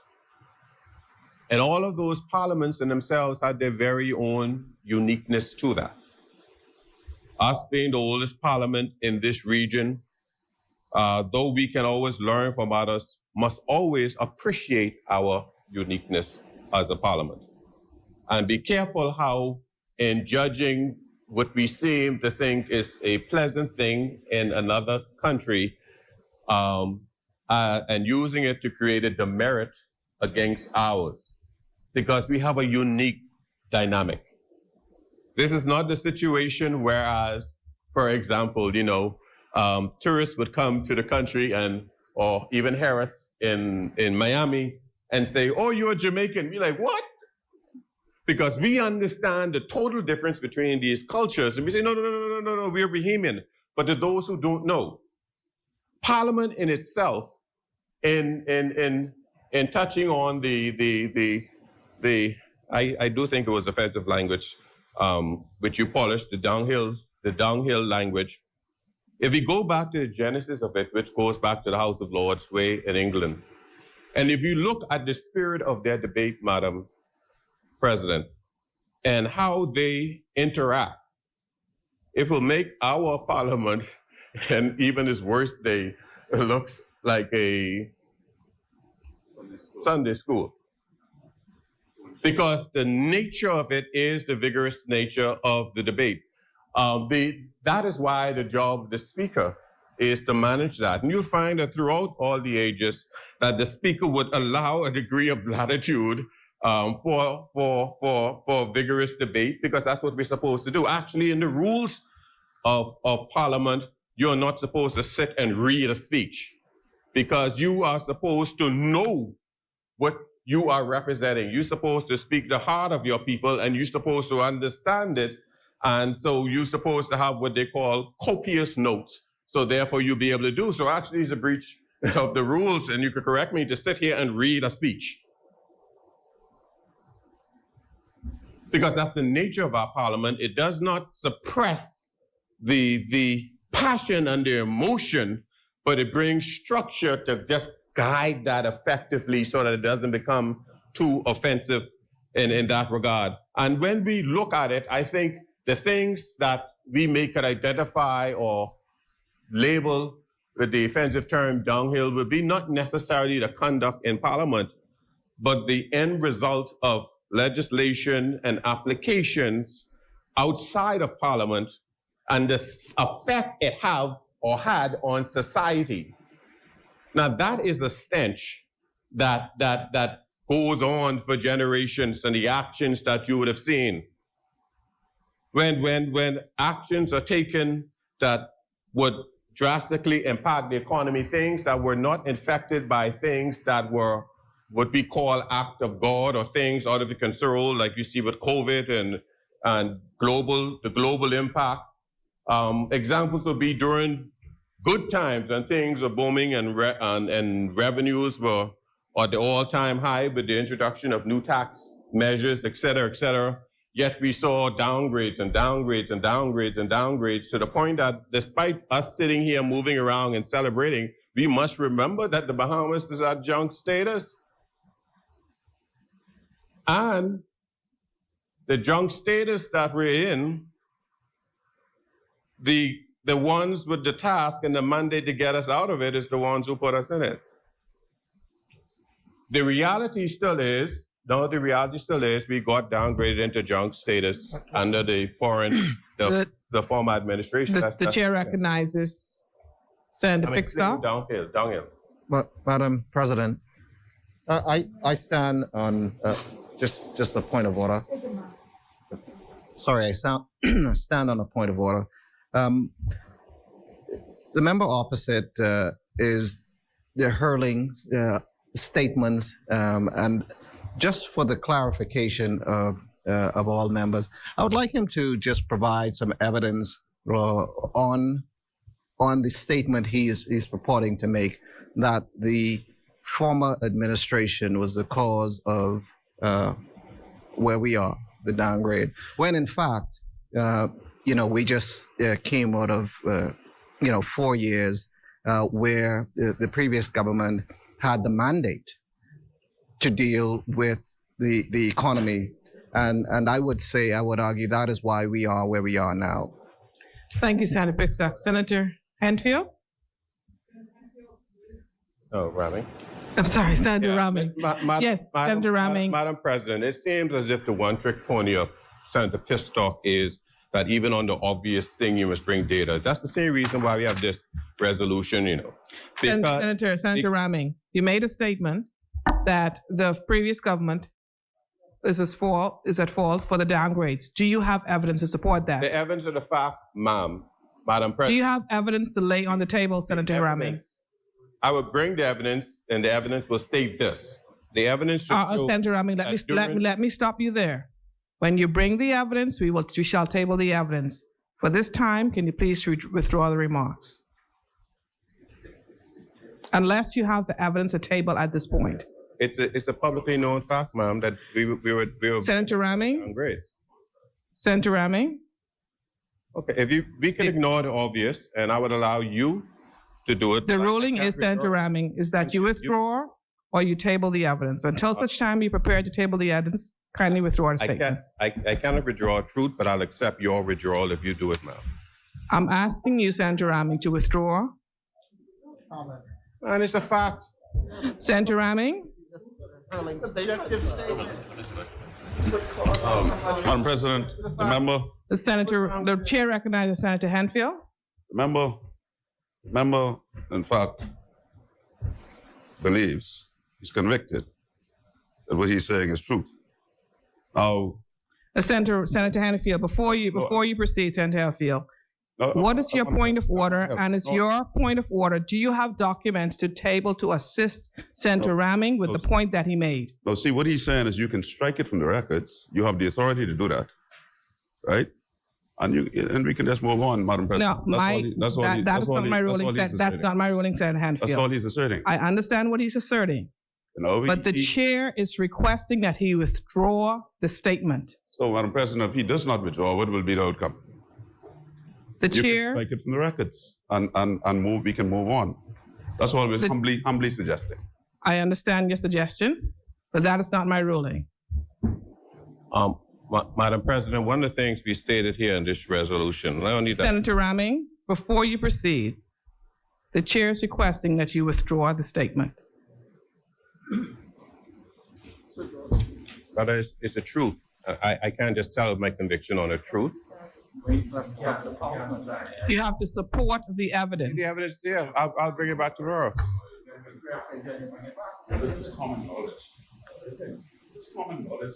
Madam President. Senator Raming is on the floor. We are mature. The chair. I'm asking you to respect the chair and to respect the rules.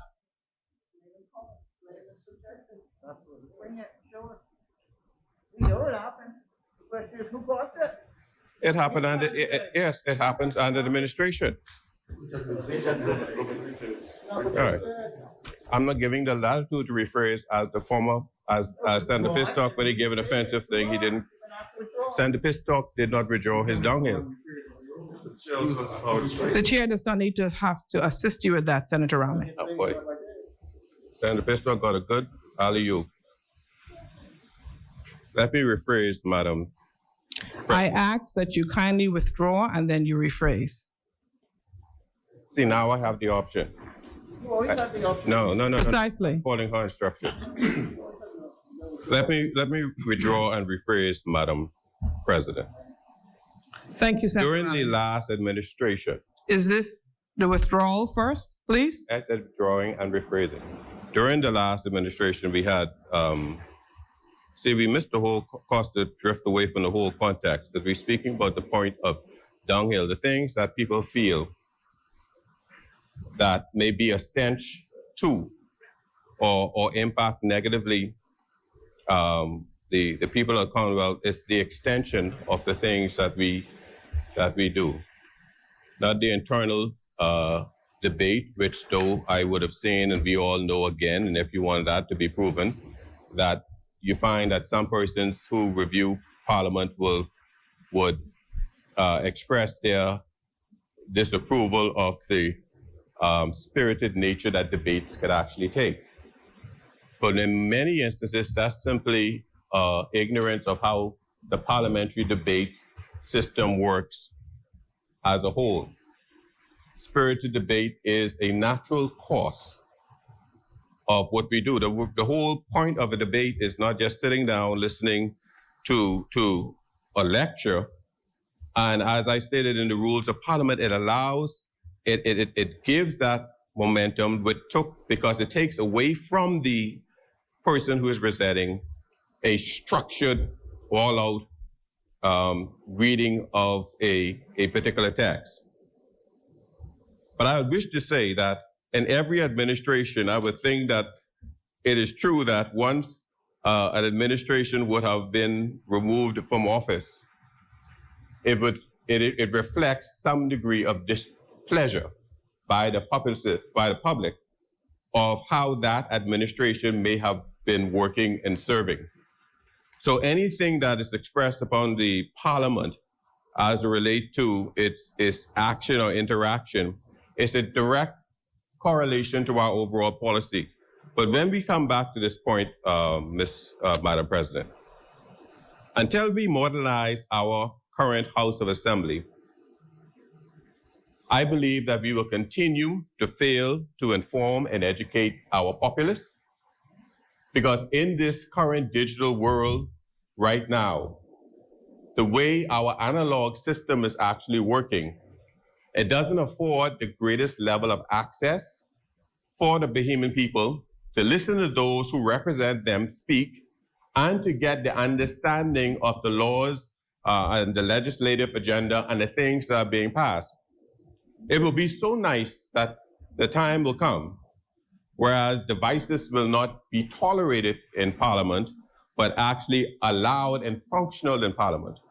It will probably be nice at some time that when we're listening to others in the debate, that just like a good NFL game, the speaker or the president may have the benefit of an instant replay, even if it's only for their private benefit. We have reached to a point in society whereas the Electronic Transaction Act has taken paper money and made it digital. Under the former administration, we saw the Sand Dollar win many international awards because we have reached to the point with digital currency that the digital dollar is the same as the paper dollar.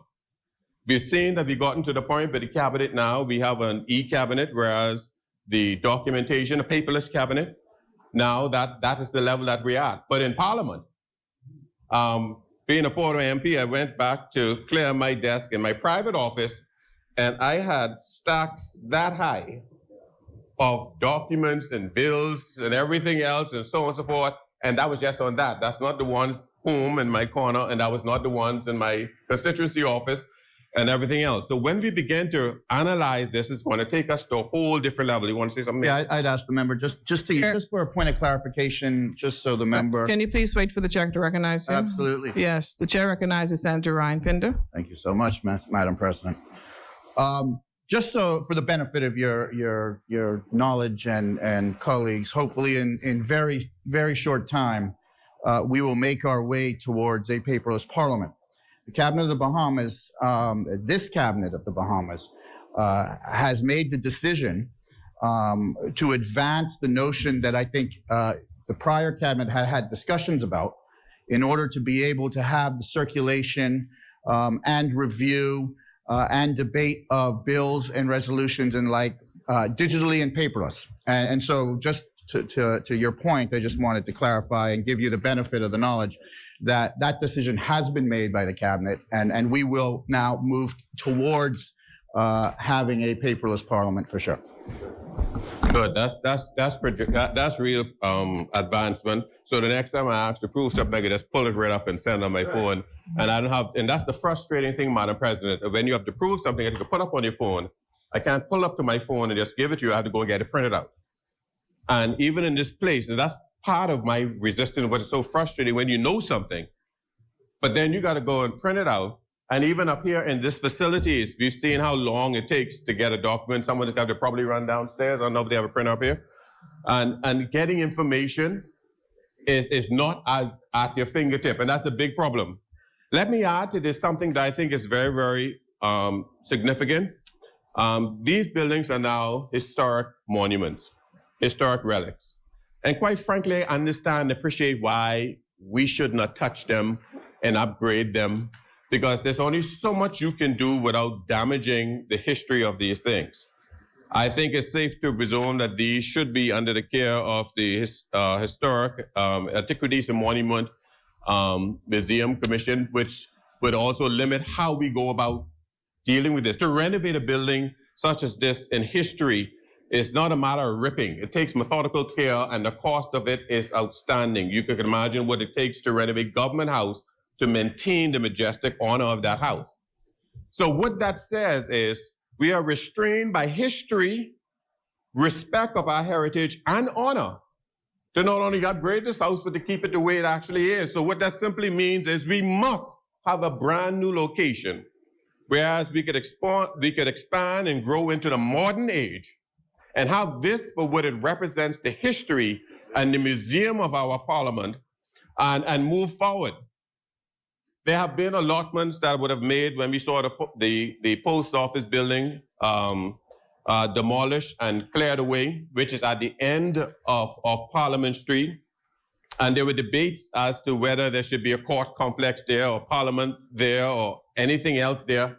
I would think that history itself leaves us with none other reasonable conclusion but to ensure that Parliament remains along Parliament Street.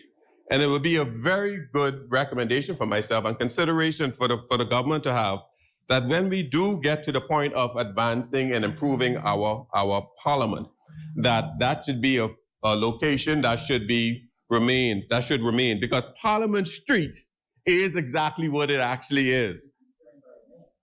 Yes, and the location, because it puts it right in, it's the history and the flow. It's still in the center of town, the seat of government, and it sits right in the over the hill area with good access to it. And for security purposes, it is still within within the compounds of the Royal Bahamas Police Force. So in the spirit of history, the location, the accessibility, which is even much better than where it is now, that should be something that we should consider in advance. This resolution is very, very timely, and I would end as I begun, that persons, especially the former speaker, should be given some degree of credit for his fight, his martyrdom, you may say, political martyrdom, to bring to light the things that were falling short in the parliamentary system in this country.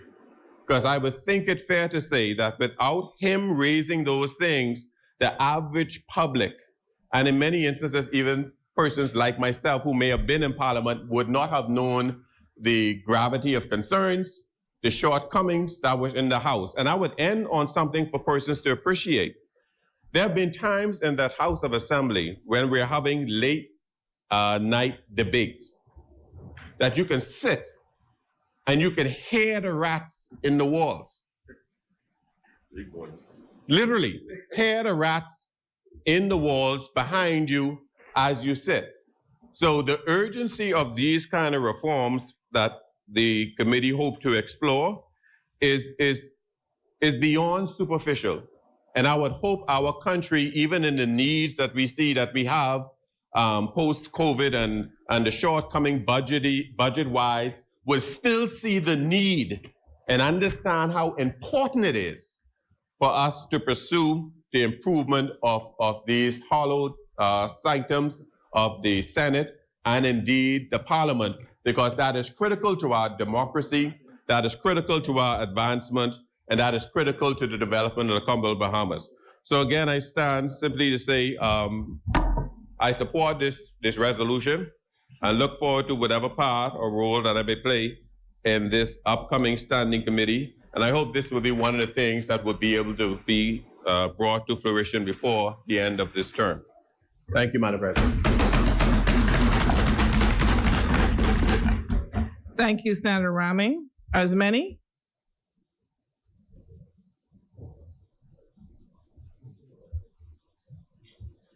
The chair recognizes Senator Kirkland Russell.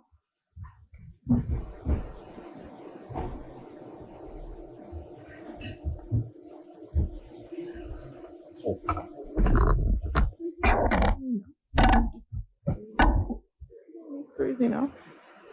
Yeah, I think it's, you know, get it out.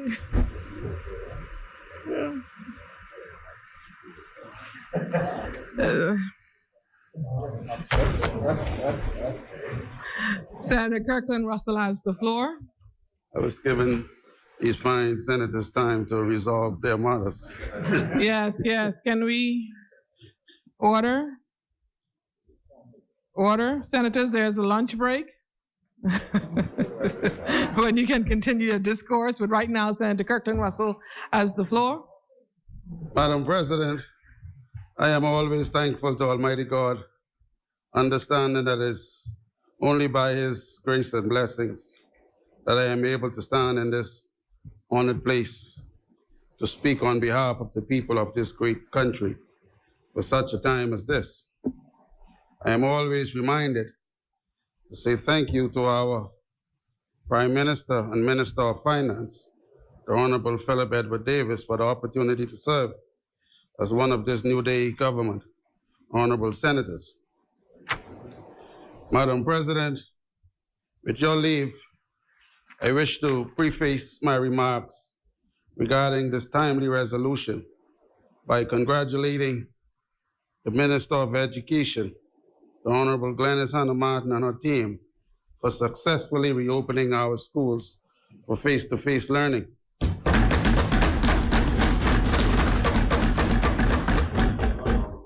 Madam President, I've had the privilege of joining the Minister on the tour of the majority of the public schools on Grand Bahama on Friday past. Madam President, it was just amazing to hear and witness the excitement, joy, and enthusiasm coming from the administrators, teachers, and oh yes, the students from every school. To be frank, Minister Hannah Martin was received like a rock star. I want to say a special thank you to the principal and staff of the Beacon School, that's Grand Bahama School for our special children, who are doing an incredible job. Madam President, I rise to support this resolution seeking to empower the Senate to create a standing committee called the Management and Budget Committee of the Parliament, chaired by the Speaker, with remit to assist and support the management of the offices of the Parliament and to sit jointly with the House Committee with the same remit. Madam President, this should not be met with any opposition. Madam President, let me share a little piece of history. The first House of Assembly of Parliament convened on the 29th day of September 1729 and consisted of 24 members who were elected by 250 individuals who were all male, free, and white. They represented New Providence, Eleuthera, and Harbor Island, whereas the Cabinet of the Bahamas was established in 1964. That's a baby when compared to Parliament.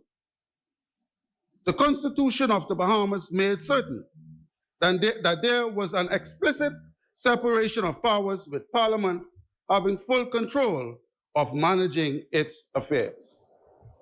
This resolution seeks only to ensure that we are in compliance. And Madam President, it is beneficial to all and sundry. Look at the condition in which we met this place. Maintenance, work, and upgrade is desperately needed to ensure that basic comfort is available. There's no doubt we are very much in need of a proper library and a resource center. Take a look. Take a look at the PA system our esteemed clerk and his staff has to use to simply read a bill. I am certain that Madam President would love to be in position to remedy these things. 4 months, and the senators, no senator, I believe, even have plates for their vehicle. This matter should be dealt with by us, by these by this office, by this upper chamber. Why, Madam Speaker? Why should Madam Speaker and the other place, Madam President, and our clerk have to be subjected to cabinet for funding if they wish to conduct basic training? All I am saying, Madam President, is that Parliament must be allowed to manage its own affairs as outlined in the law. Madam President, the Constitution of the Bahamas, Part 4, Clause 52, subsection 1 states, subject to the provision of this Constitution, Parliament may make laws for the peace, order, and good government of the Bahamas. Madam President, in the blueprint for change, the Davis-Cooper administration detailed a plan that contained vision, policies, and plans to bring about change, transformational change to the governance of the Bahamas. Madam President, at the core of this transformational change is governance with compassion and dignity, which means, Madam President, we must not only talk about the needs of the Bahamian people, but we must provide solution and relief in a timely manner without the obstacles of government bureaucracy or legislative hindrance. Madam President, we must hold true to this promise and make the necessary decisions here in this upper chamber and lower chamber and the cabinet of the Bahamas and in every sector of this new day government to bring about the transformational change we promised the Bahamian people. Madam President, this resolution, once passed, will support the advancement of this upper chambers, and particularly as it relates to the budget issues which are necessary and past overdue. This resolution can also inspire more strategic planning and policy making with the goal of achieving a faster execution of the same. By giving both arms of the legislature the ability to effectively carry out their sovereign duty, which is the management of the people's business. Madam President, I wish to reference urban renewal just a little in the context of this good governance, which is so deep, so desperately needed on Grand Bahama. Let me begin by stating that we met a system park in 2018. At least I can speak for the Northern Bahamas, where I have some responsibilities, offering no essential programs and basically acting as a food voucher distribution center, with absolutely no attention on all active programs that focus on the myriad of social ills facing the Bahamian people and the people in Grand Bahama. Madam President, urban renewal centers on Grand Bahama receive numerous requests from persons in dire need of basic assistance for basic necessities, such as house repair, removal of hazardous bushes, abandoned buildings, and derelict vehicles. They request food assistance, organized study halls, internet access, safe environment for abused children and women, job seekers seeking assistance, assistance for clothing, uniform, and the list goes on and on. Madam President, while on this point, let me congratulate you for the work you are doing from your chair to draw attention to the need to do more for the vulnerable and less fortunate among us. Madam President,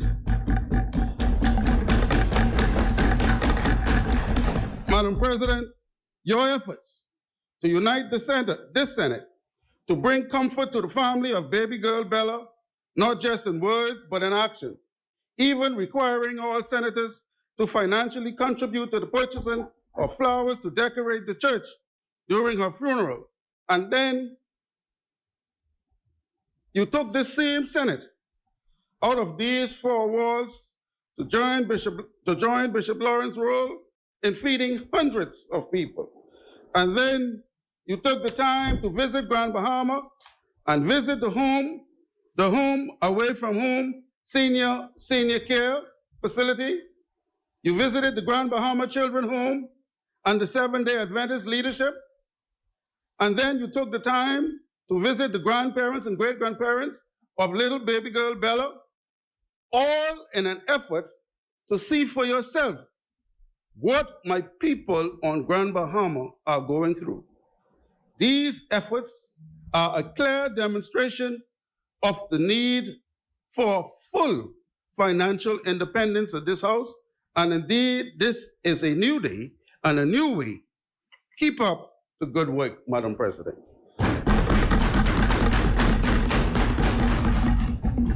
In the spirit of making laws for the peace, order, and good government of the Bahamas, Madam President, the minister responsible for urban renewal, again, which is so desperately needed to function properly in Grand Bahama, along with his team, have used the last 4 months to study, research, plan, and now ready to revolutionize the Bahamas. The urban renewal mantra is to exponentially raise the Bahamian people gross happiness index. Let me repeat that again. The urban renewal mantra is to exponentially raise the Bahamian people gross happiness index. We must bring the vision, policies, plans, and opportunities that are necessary to bring about transformational change to bring about transformational change to the many young gentlemen and ladies who have fallen through the cracks of the educational system. Our system will become a place where technical, vocational, and second chance to a GED will flourish. Urban renewal shall provide the data and evidence needed to impress on the powers to be to improve the delivery and affordable, timely healthcare service in all urban renewal areas, if we are going to transform these areas into vibrant economic zones. Urban renewal will utilize sports and music, not just for recreation, but to cultivate civility and peace among our young people, while at the same time opening doors to higher education and professional careers. Madam President, we intend to relaunch the small home repair program by targeting 2,000 families who fall within the outlined qualification, which does not include political affiliation. This housing repair initiative will be grounded in the urban renewal gentrification model of improving housing to improve business opportunities without displacing or leaving anyone behind. Madam President, what about relief and help and hope for our disabled community? We must answer the question, who are the disabled among us? Where are they? And what opportunities exist for the disabled to live a life of dignity? Statistics show that people with disability make up the world's largest minority group, which is pegged at around 10% of the world's population. Do we know what percentage is living below the poverty level in our communities? And what percentage of eligible disabled people are active in the labor force? We were given this handout this morning. Ministry of Social Service, Urban Development, the National Commission for Persons with Disability. And when you look at the mission and purpose of the Persons with Disability Act, it simply states that the purpose of this act is to end discriminations against persons with disability. And so, you see, Madam President, we are right on target with what needs to happen with persons with disability. And so, considering these hard facts, the government, through the urban renewal programs, aim at renewing and transforming urban communities. These transformations will focus serious attention on the research plans and effective management of the issues impacting the disabled community. Madam President, we have to begin all these conversations by firstly ensuring that both the upper and lower chambers are able to work more expeditiously and function unencumbered, allowing them to pass laws that meet its needs and the needs of the Bahamian people without financial stagnation or fusion control from other powers. Madam President, in this new day, this new day government promised compassionate social relief, strengthen security, including job security, and to ensure that Bahamians can hold their heads high with dignity, in spite of challenges experienced such as Hurricane Dorian and the COVID-19 pandemic. That is why we are here today, Madam President. We have to also demonstrate compassion and love for those living among us with mental health challenges, many of whom have suffered unnecessarily over the past several years as a result of joblessness, homelessness, lack of relief, lack of proper health care, lack of compassion and help from the government. Madam President, at one of our recent sittings, just a few months ago, we were joined by Untitled Bahamas, who highlighted the need to stand up for girls and women affected by violence. We have to empower ourselves before we can empower others. And that is what this resolution seeks to do, allowing our people to truly experience good governance. Madam President, in closing, let me say that the creation of the Management and Budget Committee of the Parliament gives the Parliament back its independence and demonstrates strong leadership by our Prime Minister and his government. In a society where holding and controlling power seems to be the order of the day, Prime Minister, the Honorable Philip Brave Davis, and the government is taking the brave stance to put the Bahamian people and their parliament first. Thank you, Madam President. May God continue to bless the Senate, and may God continue to bless the Commonwealth of the Bahamas.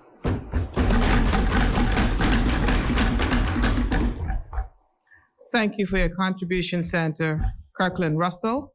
As many,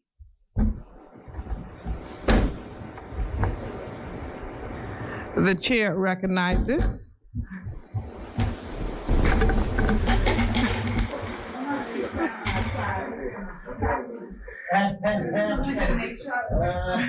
Chair recognizes Senator Seymour. Thank you, Madam President. Thank you, Madam President. It is indeed good to be here in this honorable place with my colleagues this new year. It's been quite a while since we've assembled, and I'm happy that we're in this chamber conducting the people's business. Thank you. Thank you very much. So much has happened since we last met, and our nation has been faced with ongoing tragedy that we must commit to addressing as a matter of priority. My prayers and sympathy are with the families who mourn at this time, and I too would like to adopt your earlier comments because indeed, zero tolerance now, and I pray that persons who need help will find the courage to come forward, as you would have mentioned.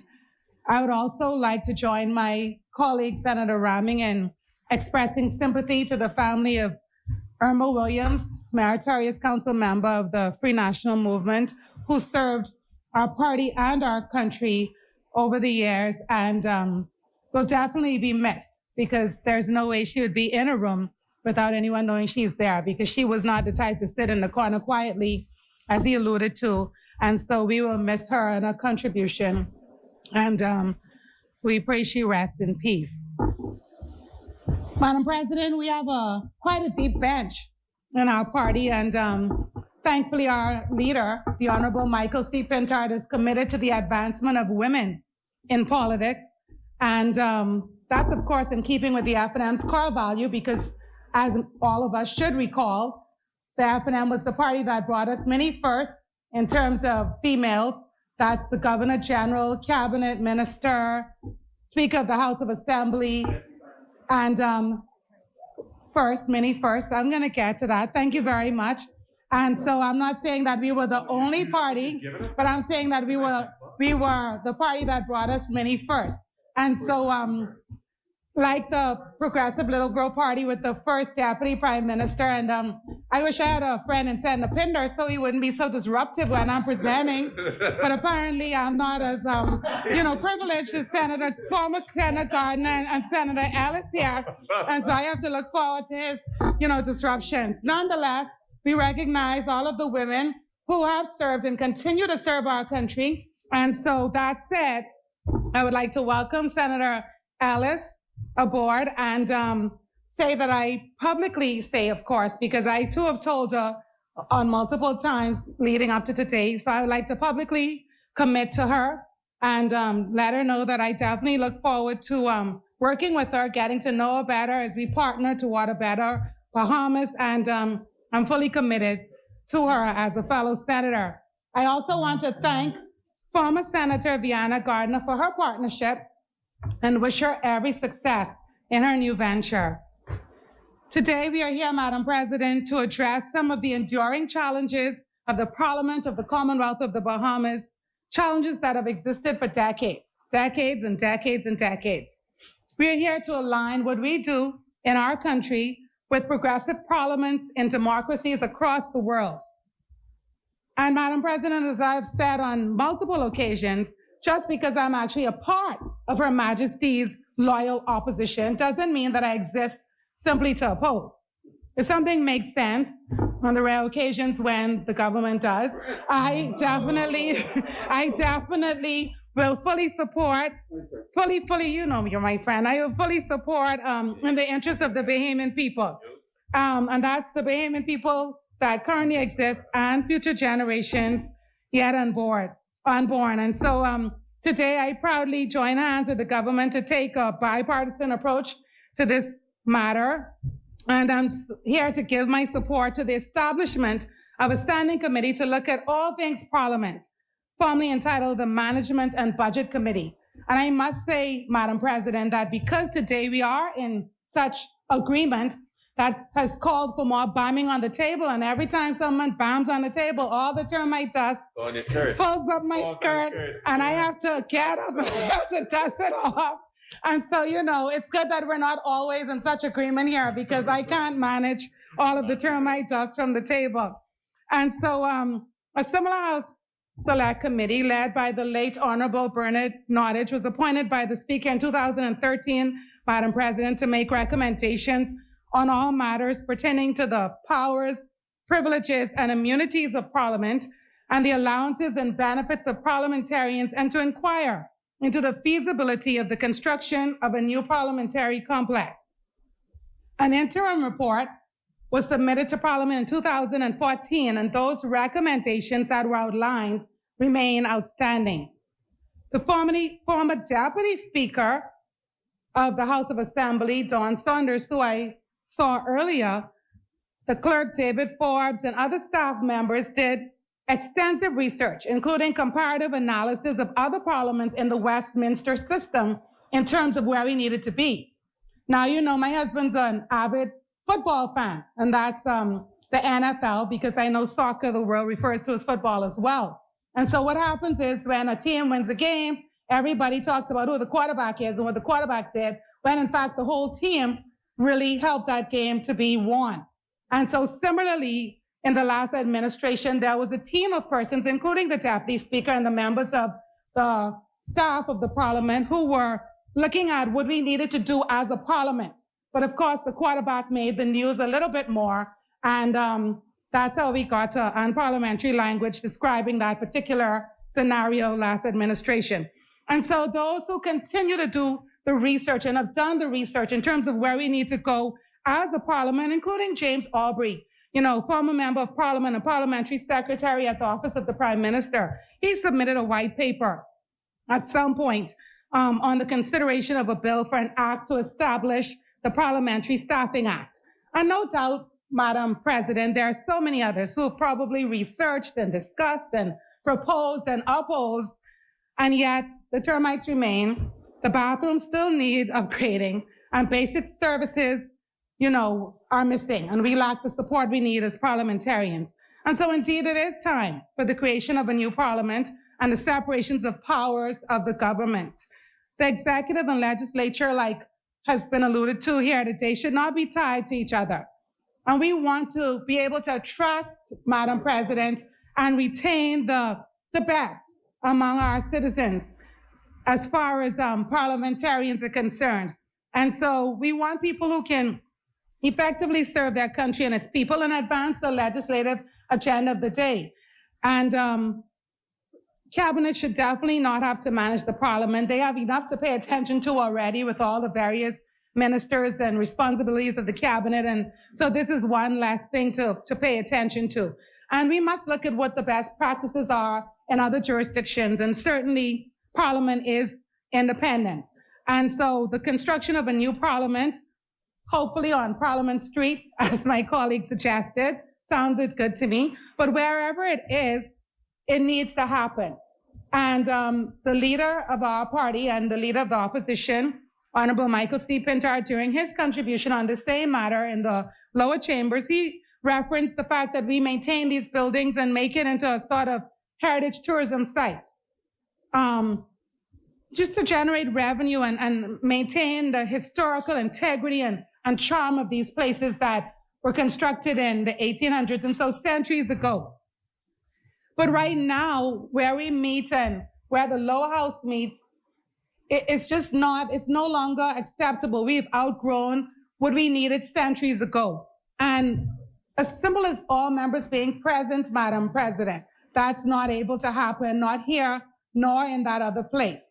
And so, for example, if something that is being discussed that concerns the people and someone who represents the people or was elected to represent the people isn't in the precincts at the time, then they can't even make their point because I guess they have to hope that they could play musical chairs with a colleague to try to get there to be able to speak up and to speak out. And we don't want that to be. Same with access from the media to these places so that the media could give fair and balanced coverage in terms of the proceedings. They need to be able to sit and take notes and use their laptops and other devices and really be able to participate as the voice and the watchdog of the country and of the society and be able to report that news to the people. And Madam President, I can't imagine for one moment my boss wanting to come into my office and I'm like, you can't come in or there's no space or, come and see me later or not today. And we have to remember that as elected and appointed leaders of our country, we are the servants of the people of our country and they are our bosses. And surely if they want to show up on our jobs to be able to observe what it is we're doing and to hear for themselves what it is we're saying, they ought to be able to do that. And so we need to create space where persons can access the Parliament and they could listen, whichever chamber it might be, including access for persons with disabilities, Madam President, because Section 20 of the Persons with Disabilities Equal Opportunities Act 2014, it talks about accessibility and mobility. And it says that every person with a disability shall be entitled to a barrier-free and disabled-friendly environment to enable him or her, I added, to have access to buildings.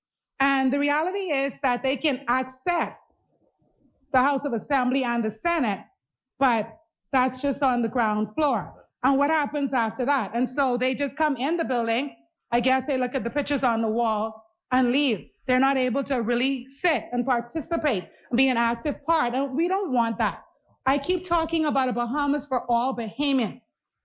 We want a country where persons with disabilities can access freely all aspects of our community living, including and especially the Parliament of our country, without any sort of prohibitions or inhibitions based on, their current physical status. And so we have to correct that anomaly. We must. And even as far as students, Madam President, I know that this is broadcasted, but the reality is that we should recall being in social studies and civics classes and going on field trips and being able to go to the Parliament and sit in Parliament and listen to the debate and take photos and just be a part of it, because those are our future leaders. And the reality is that now we don't have the space in either chamber to accommodate a class to be able to sit and listen and see what takes place as they learn in school how laws are passed and how they're made and what happens. So we need to be able to have a building, a space where teachers can bring their students and the students can learn firsthand what happens in the Parliament, and that's students from New Providence or any other island throughout the archipelago who want to come in. And with us only meeting so many times each year, imagine if there was a rotation and every single, like if a class wanted to come at the BJC level or the BGCSE level, and they wanted to come and sit and listen in Parliament, they would be completely unable to. The rotation, by the time as their time comes around, they may have already matriculated to college. So we must correct things like that. I heard someone reference in the other place the Public Disclosure Act and what we're required to do as parliamentarians. We need support. I mean, we literally got, and I should have brought it, pages of bound legal document with pages and pages of information we needed to complete. But what's so funny about it is the envelope had 2 copies in it, and the top of the form said that we should submit 1 copy to wherever it was needing to be submitted to, and we should retain the other copy. So imagine that. I'm assuming they literally gave me the 2 so I can fill out the 2 the way it read. At least that's how I interpreted it. And so I'm very happy to hear the Honorable Senator say that we're moving toward a paperless system even with the bills, with the acts. You know, we have to be able to leverage technology. I'll tell you, traditionally, I'm a reader. So I like paper, and I say, paper is good. But paper isn't environmentally friendly, and we know that greeting cards and books and things like that are in threat of extinction. But being here in the Senate and having to manage so much and balance life, I now am leveraging things like the Speak feature, where you can have a document read to you as you read and follow it. And so imagine if these same papers that my colleague referred to were able to be electronic, and so we could really listen in and hear and, just leverage time, whether that's in traffic or whatever. We have to move. We have to advance technology. I heard Minister Alcides, Honorable Senator Alcides, refer to, websites and needing to have a proper website done where persons can research. They can learn about who is elected and who is appointed, learn about their parliamentarians, contact their parliamentarians. Okay, they can pull up the bills and the acts and what we're debating and read it and see for themselves. They can. I like the instant replay where we could go and listen back, because sometimes people do, jump up. Some people's seats aren't as comfortable in this place, Madam President. And so they rise quite frequently on points of order. And so that way, perhaps we can see what indeed the person who they are objecting to did say, and if what they are saying is aligned with what was said. And so this is how we leverage technology in these honorable places, and that is where we need to get to, Madam President. And so right now, we're talking about the people who make laws. We're talking about them being able to have resources to properly function as legislators. And this is serious when we're talking about the management of a sovereign nation, okay? And so health and safety, improved working conditions, surroundings, these all impact productivity. They make people want to come to work. You're excited. No one wants to come to work in a place where it's falling apart. And I'm not suggesting that we don't want to come to work. I'm just saying in general, when it comes to workers, my honorable senator here is a unionist, and I'm sure he can speak of having to advocate for improved working conditions for workers. And the reality is that leaders tend to put themselves last. And that's why these challenges have been prolonged. And, it's never an ideal time. It really never is an ideal time, Madam President. It's like that mother who goes without so that the family can have, that father who goes without. They just give. They make sure that the bills are paid. They make sure that everyone is fed. They make sure that everyone has everything they need. And yet, when that same hardworking parent decides after years to replace the shoes that has holes in the heels, Madam President, the children might be like, Daddy, Mommy, God, why are you getting new shoes? And, I need this for a project, or I need that. The reality is, if that the shoes are not replaced, That parent will not be able to function in the way they need to continue to sustain the family the way they need to. And so this is a time where we pause to see what it is that we need to do to improve the parliament of our country.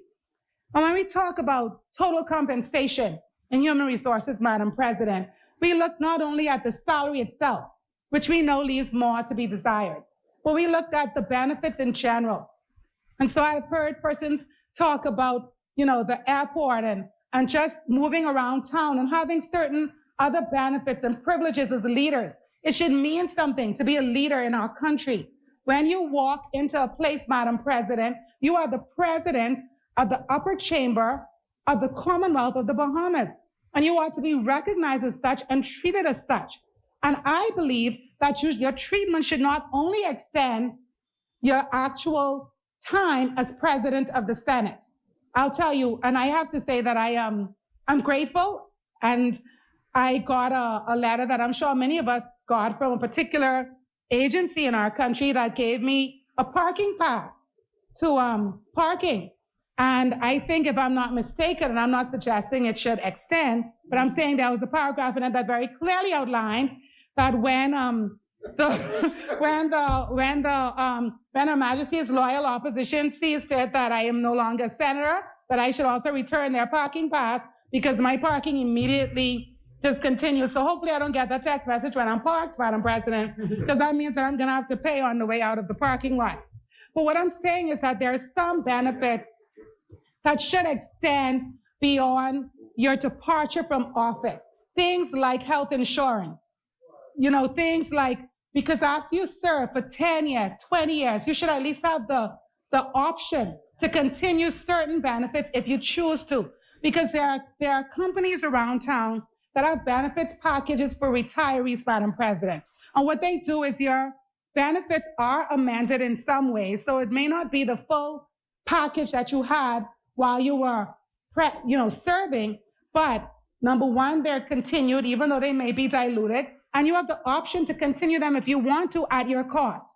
And so we have persons, maybe retiring from Parliament after, say, 20 years serving. Could you imagine them trying now to go and access insurances or other things and what the cost would be? So there should be certain benefits that are allowed to continue under whatever terms once they leave. So they can maybe pay and keep the insurance if they want to, even though it may be amended, just certain benefits that I believe should be considered. And so the committee, of course, will meet and discuss and decide what we want to do for our current parliamentarians as well as retirees who serve for a certain period. And so we need to modernize, Madam President, and governments must multitask, and that's just the reality. This is a decades-long issue, and it needs to be addressed, even though, like I said, there'll never be an ideal time. And as Senator Alquitas mentioned, politics should not be about the rich versus the poor. And that is what it is now in our country in many ways, Madam President. But all parliamentarians should be able to equitably and equally provide representation for their constituents. And it should not matter, what their pocketbooks say. And so this is what I'm hoping that as the committee meets, they would look at in terms of allowances and other benefits that will help you to function as a parliamentarian exceptionally and to your best ability, and to be able to hire someone who can do more than just answer the phone and give you the hundreds of messages when you get in, but be able to address some of those issues and help the people of the constituency you represent. And so, Madam President, the pandemic has shown us that we need to evolve in our personal, professional, and political lives. And the simple things that we once did are all now, many of them have gone digital, and we can do them remotely with the same level of efficiency and effectiveness. Working conditions matter, Madam President, and technology matters. And like I said earlier, accessibility matters. It matters for us as the leaders of the people, and it matters for all people who work and serve in the Commonwealth of the Bahamas.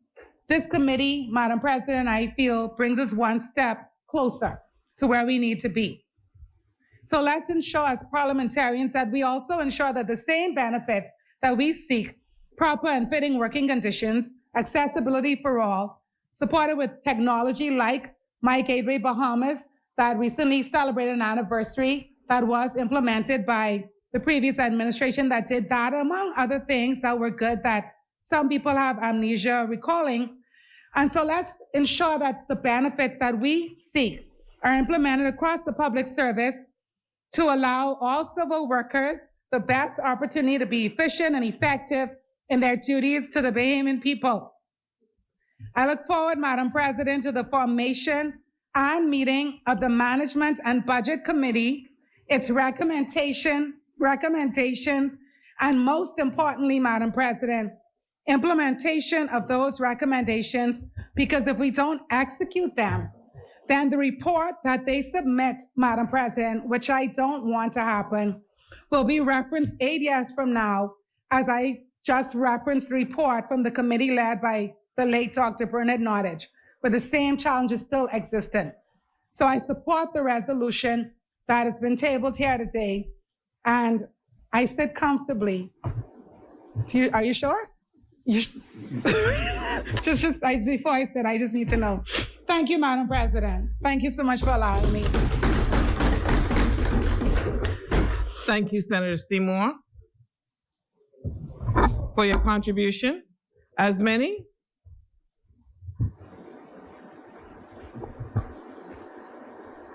Thank you, Madam President. Madam President, I'll be very brief in wrapping up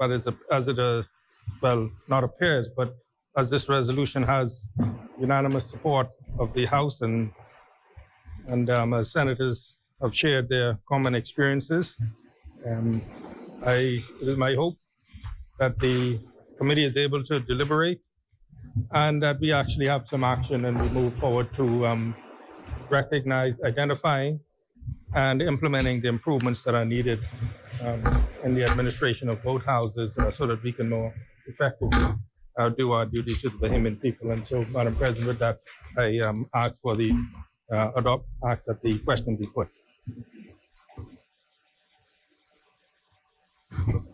I thank you, Senator Halkitis, for your contributions. As many as are in favor, say aye. Aye. Those opposed, say nay. The ayes have it. The motion is carried. The resolution is agreed.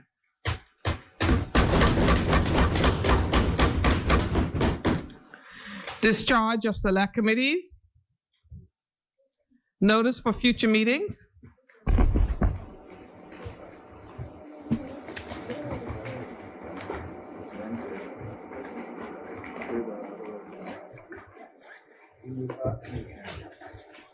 Madam President. Madam President, thank you, Madam President. Madam President, I wish to give notice that at the next meeting of the Senate, I will move for the adoption of the following resolution. Whereas by a declaration of intending acquisition dated 15th day of December 2021 and published in the Gazette on the 17th day of December 2021, the minister responsible for lands declared that the hereditaments set out in the first schedule hereto were needed for a public purpose, namely the expansion and accommodation of a hotel development and other uses related thereto. And whereas by a reissued notice of possession dated 25th of January 2022 and published in the Extraordinary Gazette dated the 25th day of January 2022, the hereditaments became vested in the treasurer. And whereas pursuant to Section 5(3)(a) of the Ministry of Finance Act, Chapter 23, the treasurer, a corporation sole established under Section 4(1) of the said Act, and continued as the Accountant General pursuant to Sections 210 and 131 of the Public Finance Management Act 2021, number 8 of 2021, shall not sell or make any other disposition of the fee simple of the said hereditaments without the prior approval of both houses of Parliament signified by resolution thereof. And whereas the Accountant General is desirous of conveying the hereditaments to the company SF4BLE LP to be used for the public purpose set forth above in exchange for approximately 354 square feet way leave, more particularly described in the second schedule hereto, the way leave, and the sum of $10. Now therefore be it resolved that pursuant to Section 5(3)(a) of the Ministry of Finance Act, Chapter 23, the Senate approves the sale by the Accountant General to the purchaser of the fee simple of the hereditaments in the first schedule hereto in consideration of the sum of $10 and the way leave listed in the second schedule hereto. Orders for clerk. Adjournment. Thank you, Madam President. Madam President, I move that at its rising, the Senate do adjourn to Wednesday, the 9th of February at 10 a.m. 3 p.m. No, we said 3 p.m.